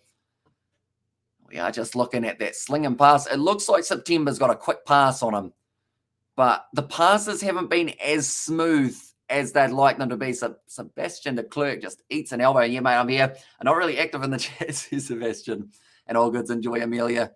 Says Nathan there as on Dynamite. Says Kristen Wright. The Pumas, they are going to be taking on the 3. And how does the crowd look? I believe they mentioned 11,000 in attendance for this match. So actually, I mean, it's a decent crowd for the final. Eddie Fouchier still sitting on 67% for the season. Oh, so where's my best mate, Petty? I missed that little bloke. Says BH, he might have gone to sleep at this stage. And also, I'm good, mate, rocking and rolling. Good days and bad days like everyone, I guess. Says Steve Smith. But yeah, I guess, because you mentioned a little while ago about working. So have you been, like, flat out working? Hey, Jay's here as well. Hello, Jay. Hope you are doing well. I feel like we're seeing all of the fellas that we haven't seen in a little while. All of a sudden, who would have thought it would be on a random Curry Cup live stream? You know, are the crowd alive? I think they are. If they're not, then that's going to be it's going to be a tough cleanup. I think 11,000 or so. But I think they look kind of happy. But the thing is, the side that they want to win is sitting 21 points to 9 down. So that always makes it difficult to get behind your side when they're already 12 points down with only another 33 minutes left in this one. And there's only a singular crowd, Yako, says Kirsten. Imagine a game with just the one attendance. The thing is, it's not even that rare now. It's not random at all, but says Delia, and also howdy, Hamish. I hope you're warm over there, says Jay. Oh, yep, we've gone up to 4 degrees Celsius as we currently sit, but I did get the fire going nice and early, and Trucken's been missing a while. Hopefully he's all right, says Sebastian there. I mean, Jay and BK, you guys probably know. Have you seen a Trucken lately, or has he just been trucking and trolling, or trucking and rolling, I think we would go with last time. Or maybe he started up that dating app that we mentioned about, and the crowd is wild. So here's Kirsten there. Now another penalty going against the Pumas. I believe that time it was against Schwartz. So now they've got the opportunity to take on 3 if they want it, but they've almost got to go for 7 here. As if he's recovering And there as well says it was Big House Sport. And we heard from him today, Seb, he's on the mend. Says Jay there as well. But Werner Gals, or Gals, I think it is, and good news. Says Sebastian also, isn't he work interstate? Says it was Nathan also recovering from being a Tigers fan, but also a sickness, mainly the Tigers fan. Don't we play the Tigers next week in New Zealand, or is that a couple weeks' time for the NRL? That's coming up. It's going to be a good game, though, hopefully. And also, we have got, hello, everyone, extremely late from work. We Stormers want Griquas to win over that 52 years hangover, please, says Yorandran. And also, it is the smallest Curry Cup stadium in the country. 11,000 is max, so the game is sold out. And high pink all the way, says Conrad there.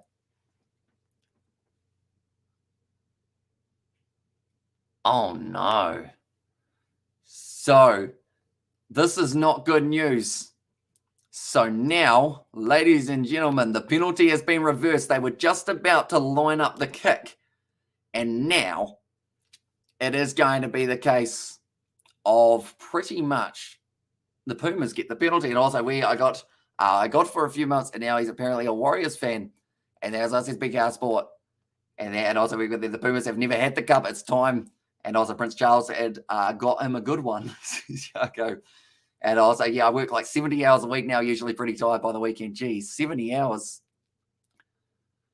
So how many, so is that like, I guess, 12-hour days? Geez, that's like 12-hour days, 6 days, and then you get like 1 day off. That is insane. But yeah, hopefully you are getting well rewarded for your hard work. I was going to chuck my remote at the telly if Geelong lost today. And hi there, Pink the way, or Pink all the way, says Conrad. And now the rolling maul for the Pumas once again, opening up 21 points for the Pumas and 9 points for the Griquas in the final of the Curry Cup. And Pumas will win, deserve it, and also NRL. And as I said, Big House Sport for which competition the Tigers are a part of. And that one. Now hanging on to this one at the back. Chris September, he's been going all right throughout this game. I did mention about that flat pass that he is able to bring. Willie Engelbrecht really quiet in this matchup in 13 to 14 hours days. Usually that's insane. Like, that must be taxing on the body. But, yeah, hopefully you are getting some nice weekend recovery. Oh, wow. Willie Engelbrecht's just scored a try. Well, you say a guy's quiet, and he gives you the big middle finger to the face. Nicely done by Willie Engelbrecht there. Does end up scoring the try. I think I made him angry. He has been able to score that one in the 50th minute, and you'd have to say almost game over there and Sunnies to make the 8. And there as well, we will go like this, and we will go like this. It had to be one of the harder names to spell, of course, but Willie Engelbrecht does end up scoring the try. I guess right on cue, really. There you go, just uses that power on the outside. Beautiful offload on the inside to Willie Engelbrecht, who does go over, scores a try in the 51st minute, and that gives the Pumas a very comfortable lead now. And this could be their first ever Carling Curry Cup if they get it right. And also we have got their, what month was September born? And also Japan beat Uruguay 43-6 today. Yeah, it was very one-sided for them. I saw that there wasn't actually as many tries scored for Japan as I thought there would be. There were actually a lot of penalties that they were willing to take, but it is all points on the board. And also the Pumas, says Charlie, and also, yeah, says Delia there. And also we have got there, the grass is green. Says Yako there, and also update score, says Marco. We were just waiting for that kick to go wide, unfortunately for us. So it's going to be now 26 points to 9 in favour of the Pumas. And go the Pumas, says 1. And there as well. But it was a beautiful ball on the inside. I want to say that it was Andre Fauché was able to find that offload. And Japan is getting good, though, says Johan Rin. And I just hope that they have a few games coming up in the near future, because I know that they're playing a few of the more minnow sides, or not minnow per se, but about around that medium position on there. They don't really have any massive games. I think they were going to be playing France at some point. I hope those games take place, as it will be a good learning experience for both of the teams. And this game might go down to the wire. That's the go. Says Steve Smith there. Yeah, if the Griquas can get themselves a try very soon, there is still half a chance for them, because that's the thing. The Curry Cup, we have seen a fair share of a lot of matches that just seem like they're going one way, and then the massive comeback happens, and then you never quite know what's going to happen. So I'm hoping this game is going to be one of those ones, and as soon for Japan versus Uruguay. Yeah, they've got their game coming up, and also Italy are playing up against Portugal in another matchup for international rugby, and then Spain taking on the Barbarians. It's going to be now a scrum feed for the Griquas. They weren't quite able to get that ball free in that one. And also we have got that, I feel like is a very fun word that I haven't actually ever typed out, which I feel like I need to use more. Those are some very nice camo hats for those two. They look nervous. The Griquas, they need tries and they need them soon. They want half a chance of being able to make their way through. Go Pumas, there's one. And there. Looks like the crowd is possibly a little bit more silent in the position or in the areas for the Griquas anyway. And also we have got the, are we going to get you to drink coffee by the end of the year? Probably not. I feel like if I was to drink coffee, I would be bouncing off the walls, and it would be a very dangerous combination because I would just be absolutely buzzing. And excellent Pumas, says Tricia there. And also we have got the, why can't you watch the Japan game? Unfortunately, it's not actually on in New Zealand, and I did have to cancel my Stan Sport free trial because it was coming up to close to the full week, and I didn't want to get charged. That man's face is still blue. He looked like a Smurf. Plus, I guess the best way of describing him was probably a Smurf plus Homer Simpson, which sounds really harsh, but that was kind of like the hairstyle. Also, the Japan versus Uruguay game might be a bit of a name pronunciation issue, says Sebastian there. And also, do you think a team like the Pumas could do well in the URC or Super Rugby, says DGM. I mean, it would be quite cool seeing either the Pumas or the Cheetahs make their way into the URC, seeing as they have done so well this year.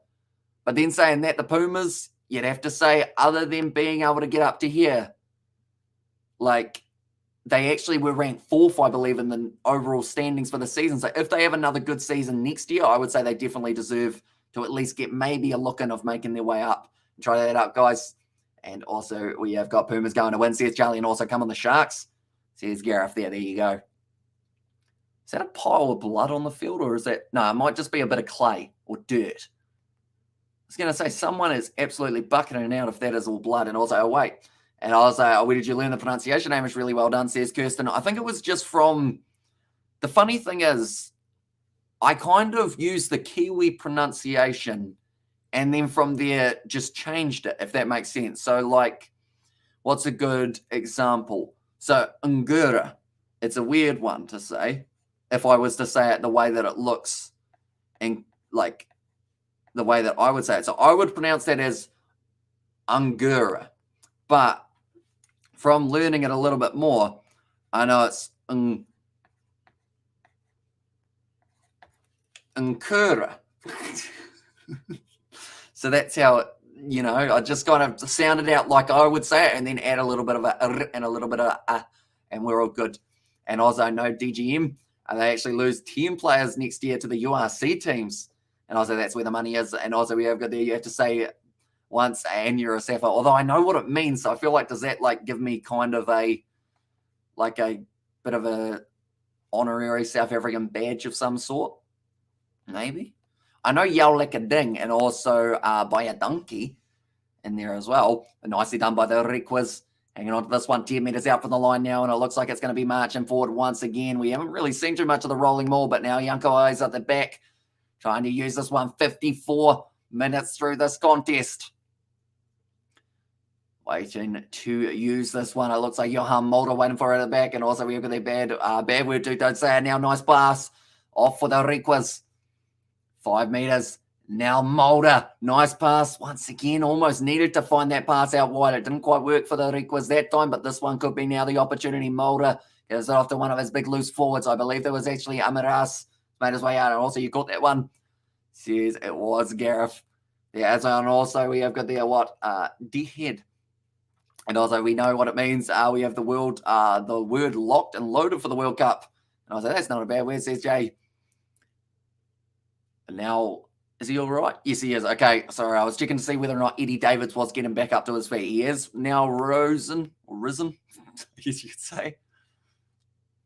Now, once again, trying to keep this ball alive. They've got another advantage now. Yonka, who is looking very aggressive since making his way out onto the field. And also, where'd my friend go? Says Nathan there. And also, 4 or 5 Pumas players played in the URC Lions season. And also, 6-year-old kids use better swear words than me.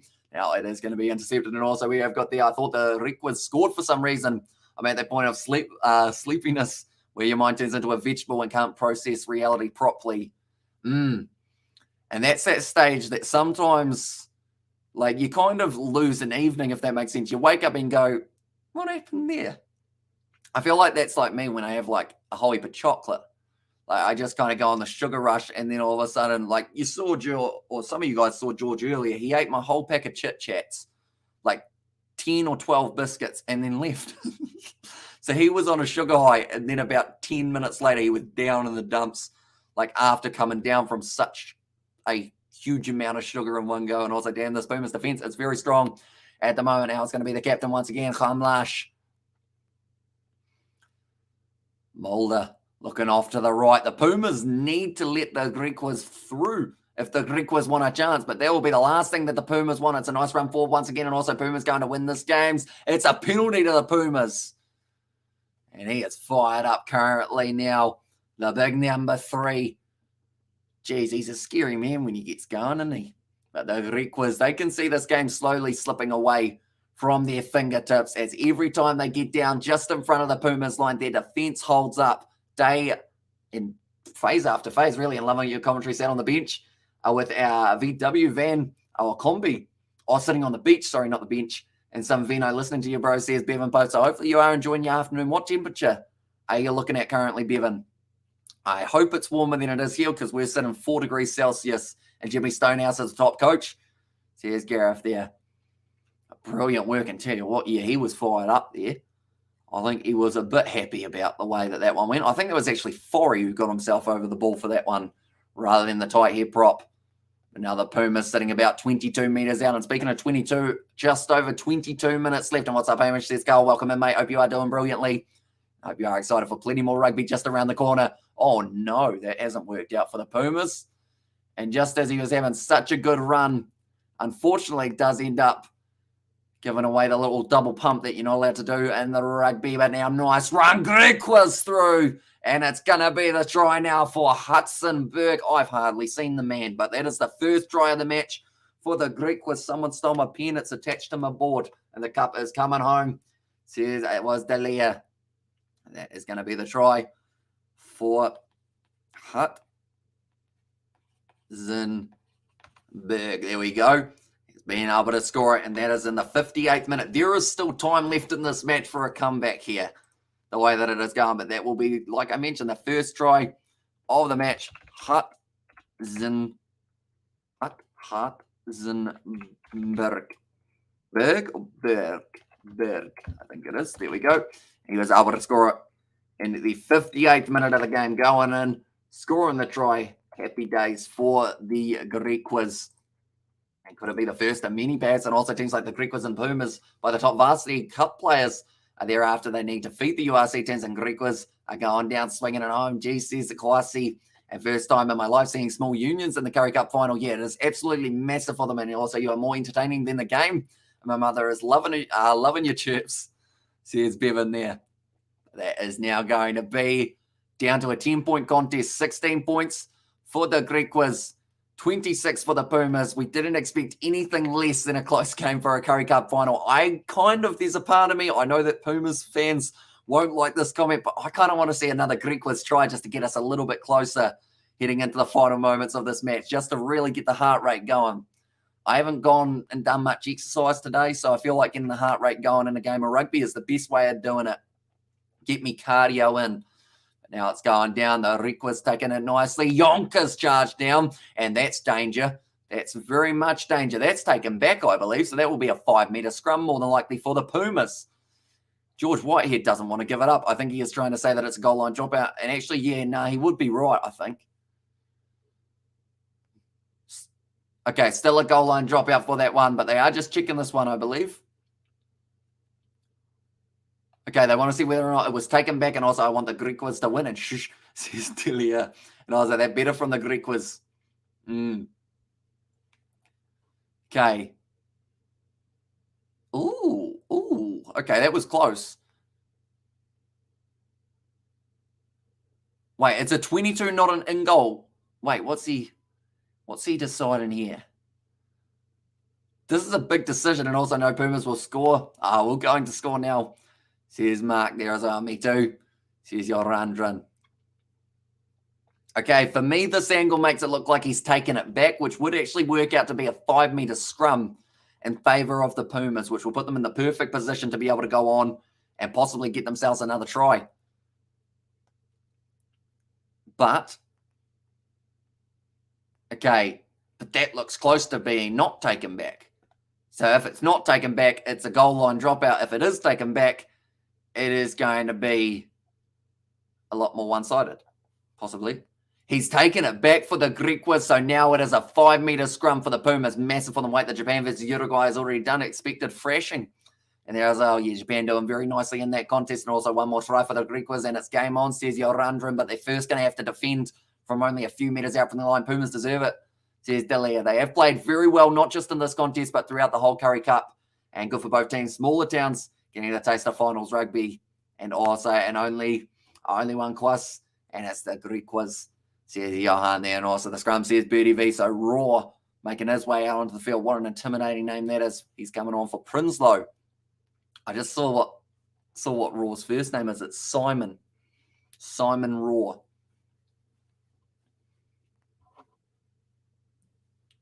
Yep. And now the Pumas. See what Raw can do, whether or not he can get some brute strength going at scrum time. It's a big push, though, from the Griquas, but off the back, Willie Engelbrecht. I almost said back like a South African there. I kind of said Beck. Now, hanging on to this one once again. Looking for the pass up. It is going to be the number 6. And also we have got there go Pumas, says Magdan. Also good for both teams. And there as well. 5 meters out. It looks like they are going to be looking now off to this left-hand side. And the big forwards up there. And also come on, Griquas, come on. And also is that the real Afrikaans are Griquas. And as well says Yorandwin. And also, funny story, the people of Kimberley have been drinking and barbecuing since this morning, says Carl Peterson. That is commitment, that is for sure.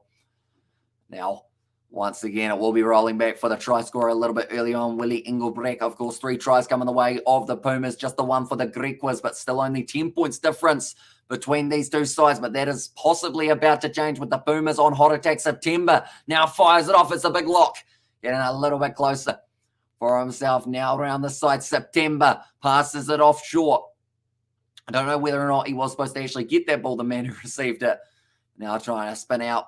And also, Riloff now backline. It's going off. It's a good attack and running to get a little bit selfish there. Unfortunately, Devon Williams. So he has already been able to score himself 1 try. He almost had a second earlier on, but it was disallowed in the end for the 4 pass. September back to Willie Engelbrecht. Once again, taken out low at the ankles by it was Johan Retief.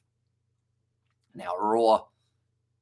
A good shove forward. Still 5 meters out. They're up to 15 phases now for the Pumas, and they have not given up.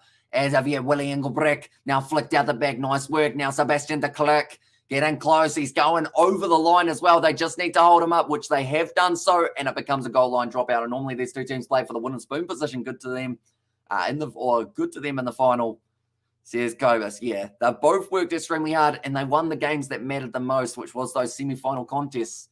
Which can always help you out in this game of things. But anyone who is new to the channel, be sure to leave a like and subscribe. Of course, check out the Kiwi Lad Sport channel. That is our other channel where we do post pretty much anything other than rugby, but we do actually still have rugby on there as well. Whole heap of sport, and also once in 1970 for the Griquas to be able to win themselves one. But this is actually the semi-final fixtures. As you can see, the Pumas beating the Free State Cheetahs, who were actually favourites to be able to win the whole thing after a few rounds the way that they were playing. But 38 points to 35 in favour of the Pumas, and then the Griquas having a nice win over the Blue Bulls, who were able to make their way through to the United Rugby Championship final. So it was just all about trying to find that balance. Now, nice run forward from the Pumas, but it's a little knock on. I agree, Gareth, only it's Kimberley. So I've been there when I was young to see the big hole. The big hole in Kimberley. I feel like that sound like, I don't know what sentence I can say without it sounding weird, but how big is that hole? And comment on South Africa games often enough, you'll be speaking our kind of English in no time, says Bianca there. And who knows, maybe I learn a little bit more Afrikaan in the off-season. Oh, that's the thing. Normally the off-season does not last very long at all. I could try my best South African accent, but it may end up annoying people. because it takes a little bit to like warm up to the South African accent. That was not it. That was just me saying South African in South African. And because the Griquas, the Currie Cup was created, they are the creators of the Currie Cup, guys. And also, there's an old open cast mine. And also, sorry, man, my spelling isn't great. Says it was in there. Says Gareth, and also show us Kimberley's hole, hey? Maybe later. And also great to see Picton Kimberley. Says Adam, and that looks like now Chris September making his way off the field, replacing him now. Believe it is going to be Jovan Snyman making his way off, making his way on the field, I should say there. And also Powers back on this side. We can watch the last part at least. Yeah, Donkey. And there, as I says, Arno. So yeah, at least you will get to see the last kind of 17 or so minutes of this contest, which is always good to see. I've almost got the hiccups. That would be unfortunate at this stage of the match. And also, it's a big manhole or man-made hole in the world. Well, it's the biggest man-made hole in the world. And I was like, hey, says Nathan. Yeah, as well. Right, this ball about to go in. Johan Mulder. He was one of the keys for that try that they set up not too long ago. And also, Hamish put a pick up for non-sevens to see. It's huge for real. Says Gareth there. That is going to be the penalty to the Requas. So Kimberley's... Wait, so it's is it just called Kimberley's hole? Kimberley's hole. There you go. Let's hope that we don't get anything weird. It's got water in it. I didn't realize they have water in it. That's a big hole. A moment, we'll go like this. I'll see if I can get it up in the background and also how many men contributed to that hole. And a big hole, says Cobus. One moment, if I go like this, and like that, hopefully I can get this big hole behind me. Right. Maybe we have got a hole. There we go. Look at my big hole. That's not a sentence. Look at that big hole. Large. Water. Are you allowed to swim in that water out of curiosity? I feel like that's quite a nice background, to be fair. And now, currently the Pumas just allowing the Griquas to have possession for a little bit longer now. 40 metres out. Once again, Mulder goes back across. And the Griquas, they are 10 points behind. And also Springbok squad looking promising. It is indeed. And I was like, they're making a Rugby League Live 5. I believe so. And also Kimberley Sigat. And yeah, hopefully I said that correctly. And also Morse Hole says it was Hurius. Now passing back across. The Griquas, they have certainly had more position in the second half. And also now it's not open for swimming. Oh, yeah, because I guess, to be fair, jumping off the top of that, that's probably like a big drop. Like, you wouldn't want to be up there and be like, watch me go from straight down. I was imagine how many drunk Savers pissed on that water. You would surely, says Sebastian. Now, a big blowhole, says Nathan. And also, no, you won't get out. People jump. Some people committed suicide jumping down the hole, says Covers the clerk. Jeez. Because that's the thing. It's a huge drop, isn't it? So what happened with the men who made the hole? Did they just, like, leave it? Or, like, do they, like, make a massive hole and then all get out from the hole and then it's just there now? I was about how to get back up. And there, as I says, Marco, yeah, that's a good point. You need a staircase of some sort or a lot of kind of climbing equipment. The water is acidic and difficult to reach, says Russell. And toxic from mining chemicals, as far as I know as well, says Gareth there. Now, the Pumas have got this ball back after a knock-on. And also, we have got that. It was a diamond mine. Can I just say, a rail up there might not be a terrible idea. Unless it's maybe further back and we can't see it, it would be maybe not a terrible idea because it doesn't look like there is like any railing. And people are normally dumb. So they'll like be like, oh, can I see in the, I'm in. And I was like, dog got stuck down there a few years ago, folks. How did the dog, did it just perfectly dive? Because that's a long way down. Tons of diamonds were removed from that diamond mine, and also there's like a bridge going over the hole. There's Andre there, and diamond diggers dug the hole. That sounds like a tongue twister, but it sounds like one that could lead you into some trouble. Currie Cup is coming to the loft field. or Loffield. Hopefully I said that correctly. Is it the biggest? It is the biggest man-made hole in the world. And just don't go diving into any old hole. At least take her out on a date first. 50,000 miners dug up the hole with picks and shovels. There are fencing around the hole. Okay, that is good news. And yeah, Isaac. And also the hole is protected by fence. That is good news. They have put something around the hole to make it slightly more protected. I love the fact that I've got just random pictures. Like there is one of a couple of the other Kiwi lads. And yeah, I'm going to go back to the stadium. There we go, just for now. But that was a nice hole. Like it looks like it's a scenic one. And good old Kimberley, eh? See, Sebastian, a little bit of tape going on the head as well. 59% of the players in today's final played in the Varsity Cup. So it's absolutely huge for them. I'm sure there's some diamonds down there. Oh, I'm sure there are some diamonds down there. Oops. Says Jorandrin. And also, therefore, they discovered, or thereafter, they discovered gold in the Transvaal and all the miners left for the gold at Johannesburg. Ah. So how deep is the water in there? Out of curiosity, because I don't know whether or not, does it rise and go down? Maybe in Kimberley's big hole. And thank you for removing that. Let's keep our heads in the game and bring the cup to Lovefield. Says Delia there. Now, currently, only another 13 minutes left. Well done, you legends. 10 away from 100 likes. So, yeah, anyone who hasn't already, be sure to leave a like on this live stream. It's hugely appreciated. Currently going to be on the side of the Pumas once again. They have more of the position now in the last 5 minutes. I said that about the Griquas for the 5 minutes prior to this last 5 minutes. Now, Hudsonberg, man, who was able to score the first and only try for the Griquas. It's another penalty advantage for the Griquas as well. If they can break the line a couple more times, this is when the danger starts to happen. And it's a nice wide cutout pass. Ball on the inside. Oh, he's been crushed by his own teammate, but the captain gets back up 3 times there for Samlashe. Nice ball from Yonka. Up to was Luther Obi. Haven't seen too much of him. And also, well, that was a wholesome conversation back to the rugby then. And as I says, Bastion, and also depth of the hole is 215 metres. That is quite large. And come visit the Lawfield, and you can see the big 5 in the Curry Cup, and 15 million diamonds have been extracted from Kimberley Diamond Mine. South Africa got the deepest mines in the world, says Herman. And also, come on, like, and surface of the water, 174. Okay, so you're looking at about 30 something, or if not, actually almost 40 metres of water. That's a deep hole. And also, for those who don't know, the Lawfield is where the Kruger Park is, says Isaac there. And also underground working, 1,097 metres. I got a hair in my mouth. That's unfortunate. And unfortunately, I don't think I got it. So I'm still eating a hair.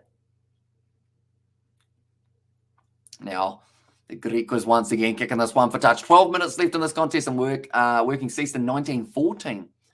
Says Jan Ray there. Now, Verstraat making his way onto the field. That is going to be for Ace. Well, it's at number 2 for this match. And also, that's where the All Black are going to lose in the first test, says Roloff. I'm excited to see them play in South Africa. It's going to be an awesome contest because at the end of the day, like, it's been so long since we have seen them play in South Africa. And also, geez, someone likes Google, says JAs. And also, there's a mine in Russia that is deeper, but it's not dug by men. They use machinery, says Kobus de Klerk there. Now, time ticking away, and also exactly Roloff. Here's Dalia. First throw for Verstraat. Not too bad for himself straight away. Getting that one relatively straight. Curry Cup final. Only another 10 or so minutes will decide who walks away with the trophy for 2022. Whoever it is, they'll want to defend it next year, but it will be tricky to do.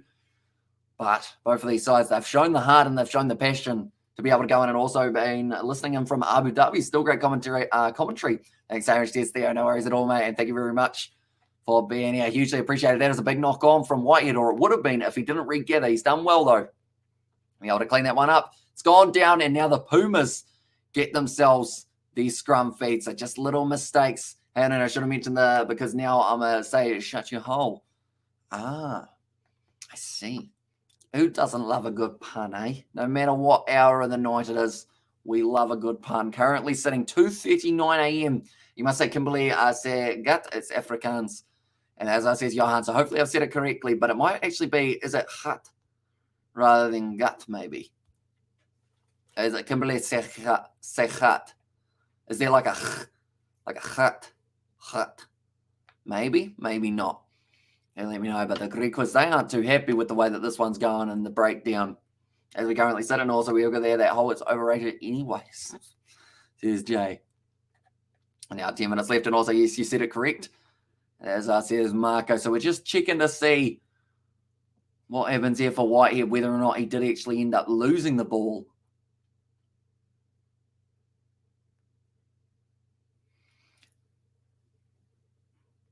Okay, they're checking for foul play here. Okay, I think it's actually maybe for a neck roll, is it? No. Oh. That might have been a finger in the gullet. That might have been give him a bit of a cheek massage from the inside. It might be unfortunate for him. And also, don't knock an extra nipple. And also, not you, Amish, you're a top lad, says Nathan there. And also, we have got there, that's foul play. Says Carl there. And also, I'm here in the mighty blighty 5 generations of coal miners in the family. Says Eric. Right, this is a little bit of something. This is a bit of, like, he wanted to play fish with him. There is a hand and not just one face, but almost two faces there. Okay, where do they... Oh. Okay, if he didn't rotate his face, it was probably in the eyes. And triple nipple dipple. Or dribble, I should say. Says Sebastian. Also foul play from Gareth. And then as well says Delia, right.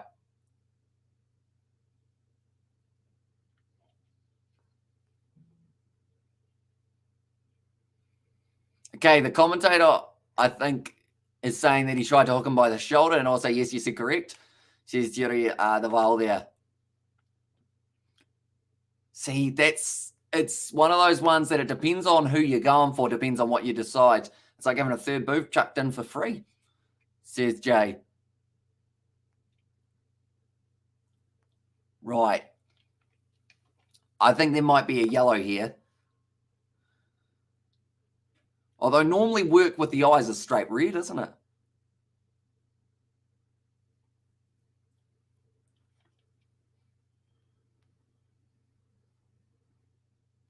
Goes in for the clean out.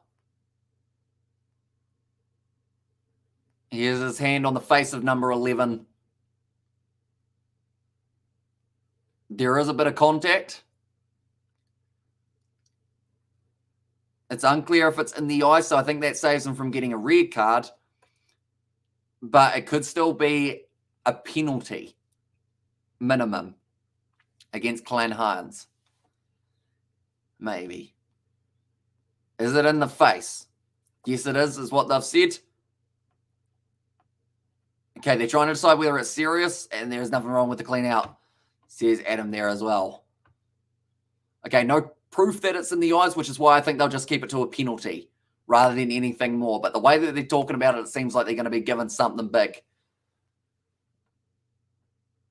What we got? Okay, he's getting called over, and also nipple would still be a bonus. Moles don't count, says Jay there.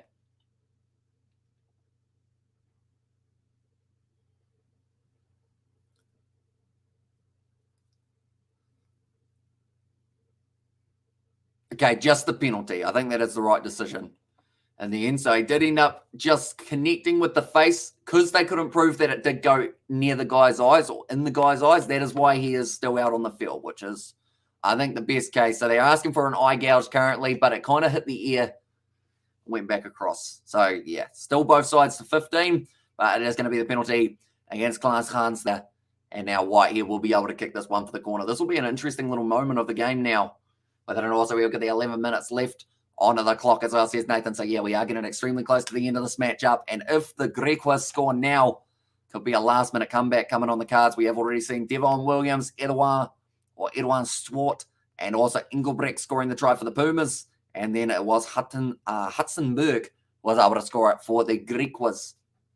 And at the moment, Eddie Fauchier making his way off the field, and that is going to be for Majijima, whose name I might have just butchered completely, but let's hope for the best. Hopefully he doesn't score a try, or else then I'm going to have to say it a couple more times. He's not going to, because that was not straight.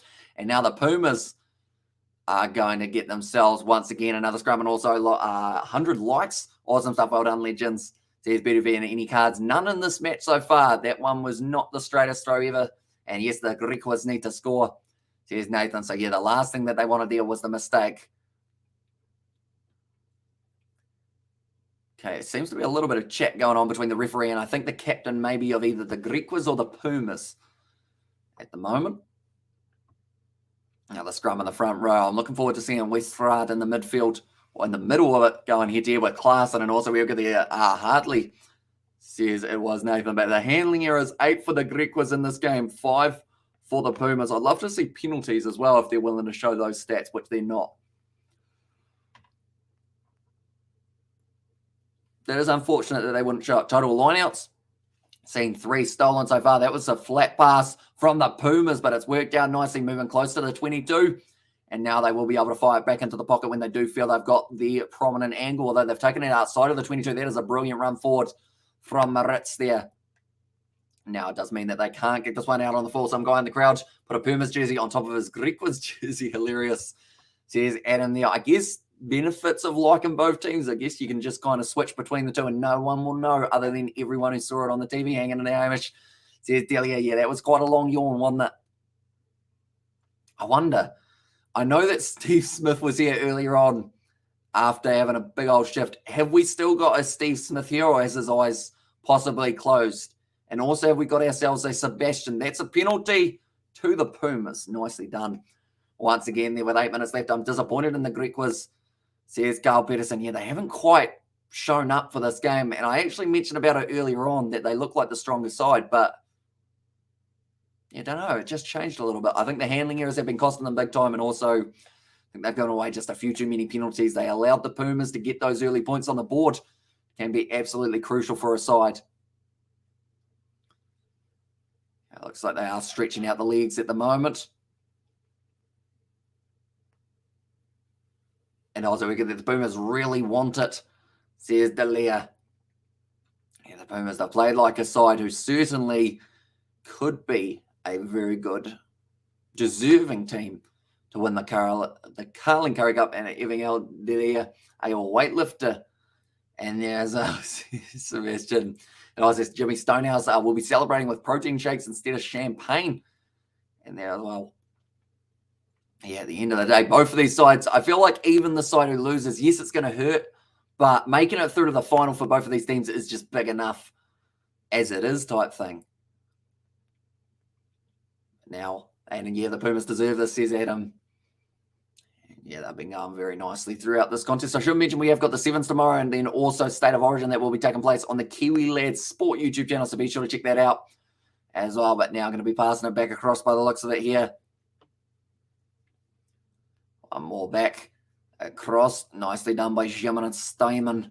Looking to the short side here for the Pumas. If they score now, they will have a good chance. And also almost 500 people at their live button, folks. There's Steve Smith in there as well.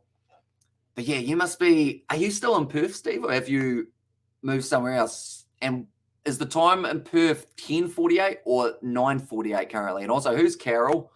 Says Carl. Did I say Carol? Sorry about that. I might have gotten that slightly wrong. And also, Bushy would also be disappointed for his first time in 52 years in a final and not doing their best.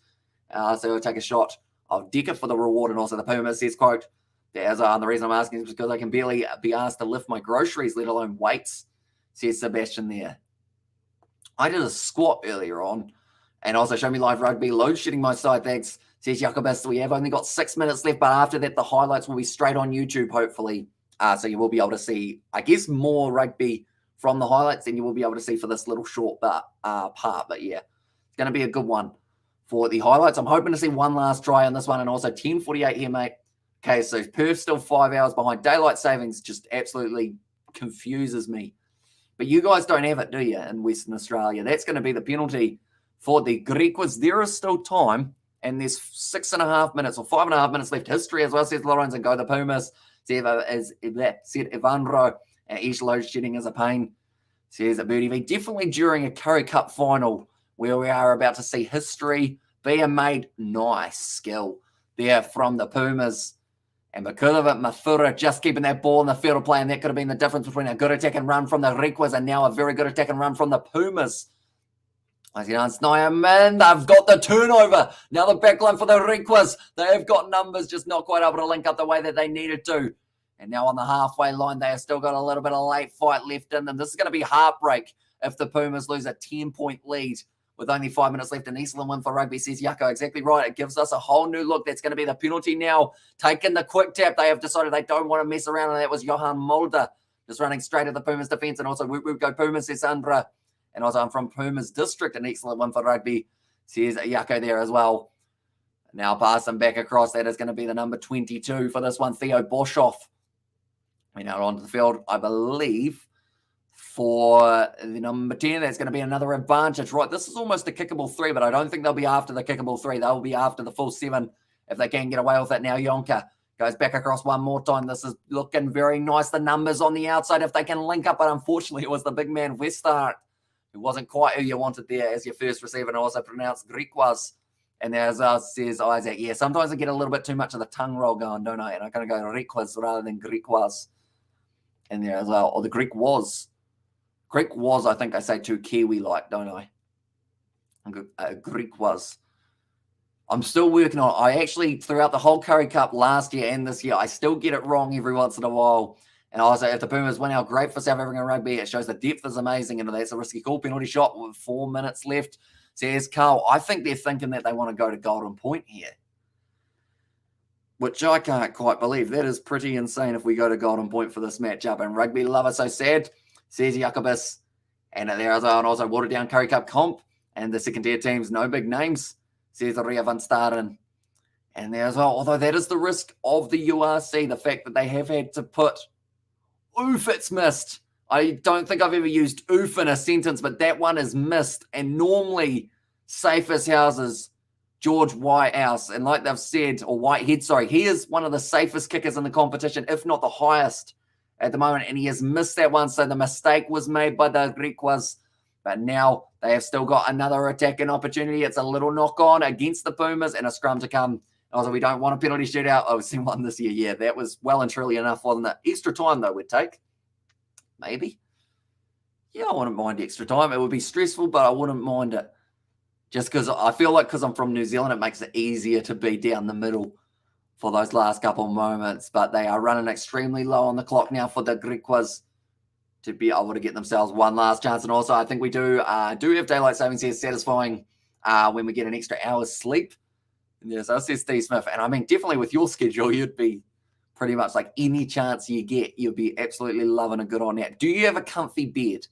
So I feel like if you've got a comfy bed, that would be very useful for you. Just to be able to like pass out instantly on it. I've seen those beds advertised recently. You know, the ones that you like press the buttons and it kind of folds you up a little bit. Not literally folding like in half. Oh, it's actually going to be a penalty to the Griquas now. So will they decide to take on the 3 again? That will be the big question. But yeah, one of those ones that kind of like put you in a weightlessness position. And Rugby Up's boss, says Cameron, it certainly is. It's an easy question about the Curry Cup credentials. Have you won the Curry Cup? No?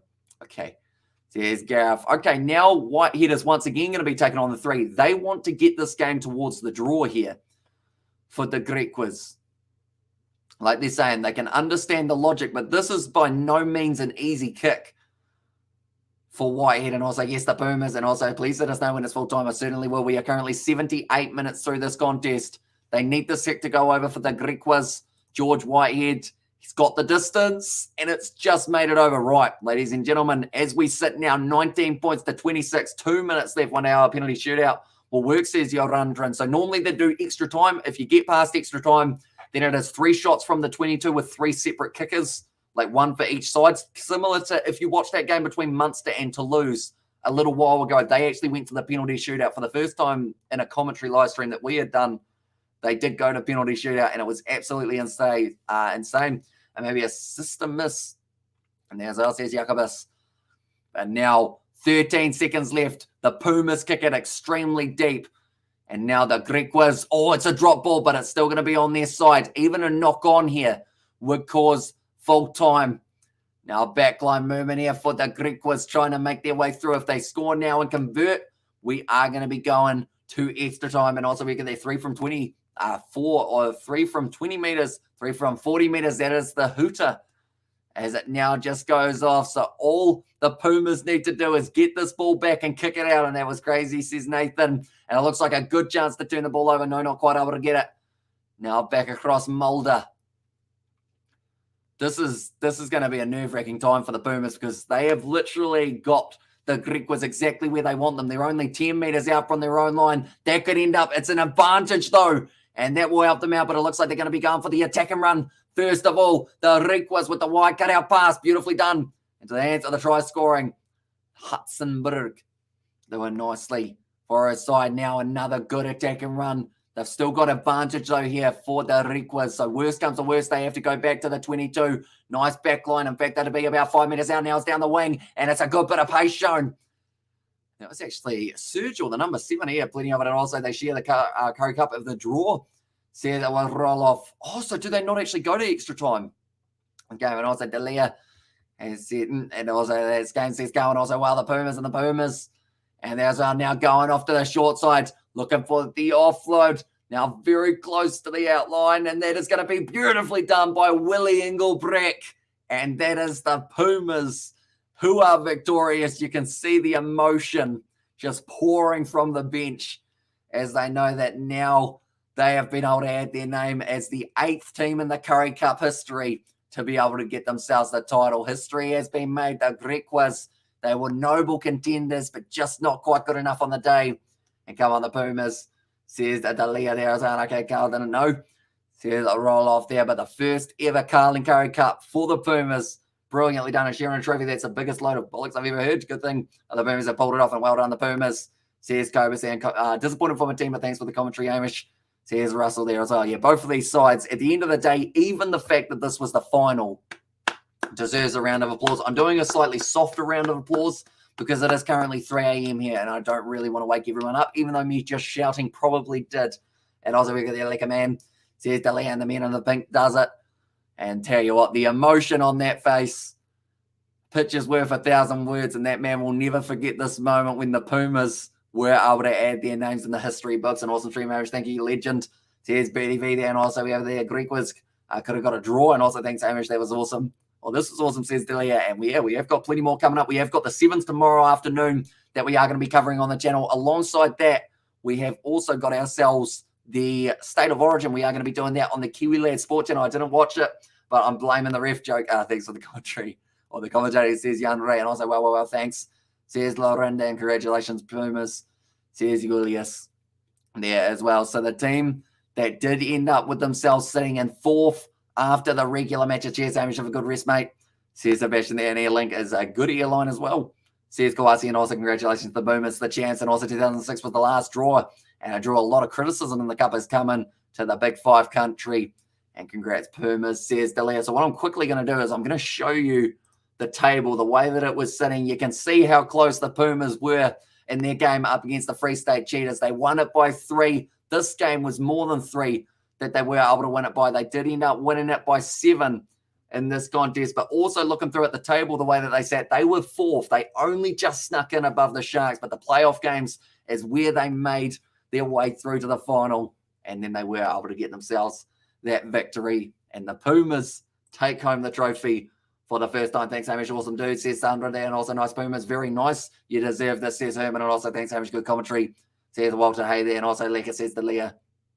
And yeah, as well. Right, I'm going to quickly look at some stats for this match because we have still got the trophy presentation not too far away, but I'm curious to know how the stats sat at the end of this match. It was actually more possession for the Griquas, more territory for the Griquas, more meters gained, though, for the Pumas, and then the defenders beaten. It was 15 for the Griquas compared to the 10 of the Pumas. Clean breaks went the Pumas' way.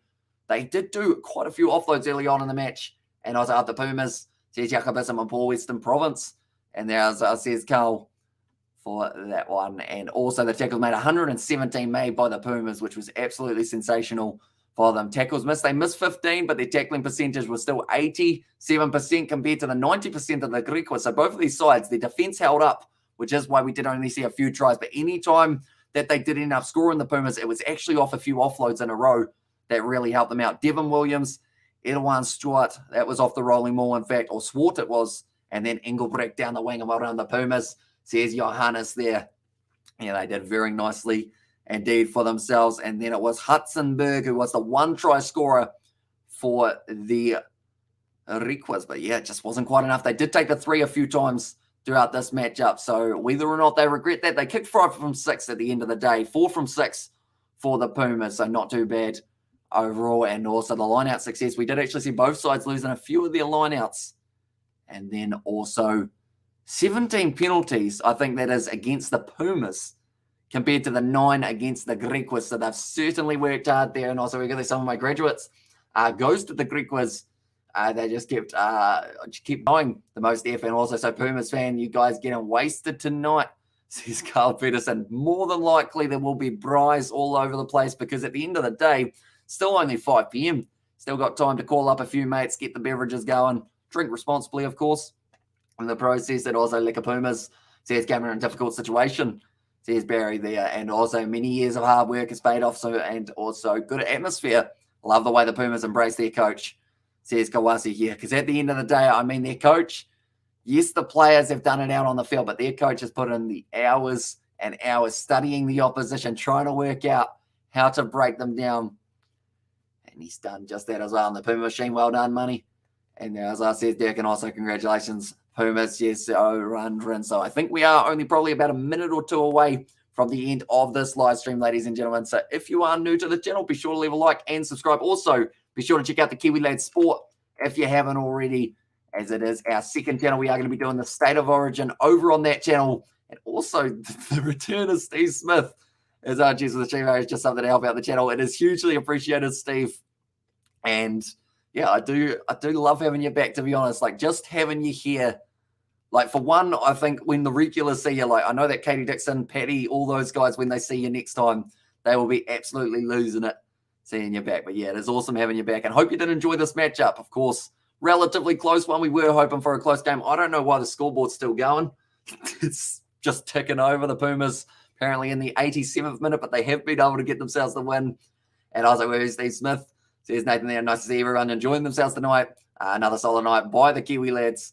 Says Nathan there. And yeah, we got plenty more coming tomorrow as well for the next day. We have got sevens starting at 11 a.m. New Zealand time. And then we've also got the State of Origin on the Kiwi Lads Sport channel, which will be the later on one in the night, plus a little bit of afternoon sevens thrown in there for good measure. And then maybe even something else as well, possibly. So we've got plenty of rugby, plenty of sport in general, all coming just around the corner as well. But I'm hoping this will say that it's full-time very soon so that it can kind of, I guess, cross off everything so everyone knows that the match is over. And also, how much is this donation in New Zealand dollars? The exchange rate between New Zealand and Australia is very similar.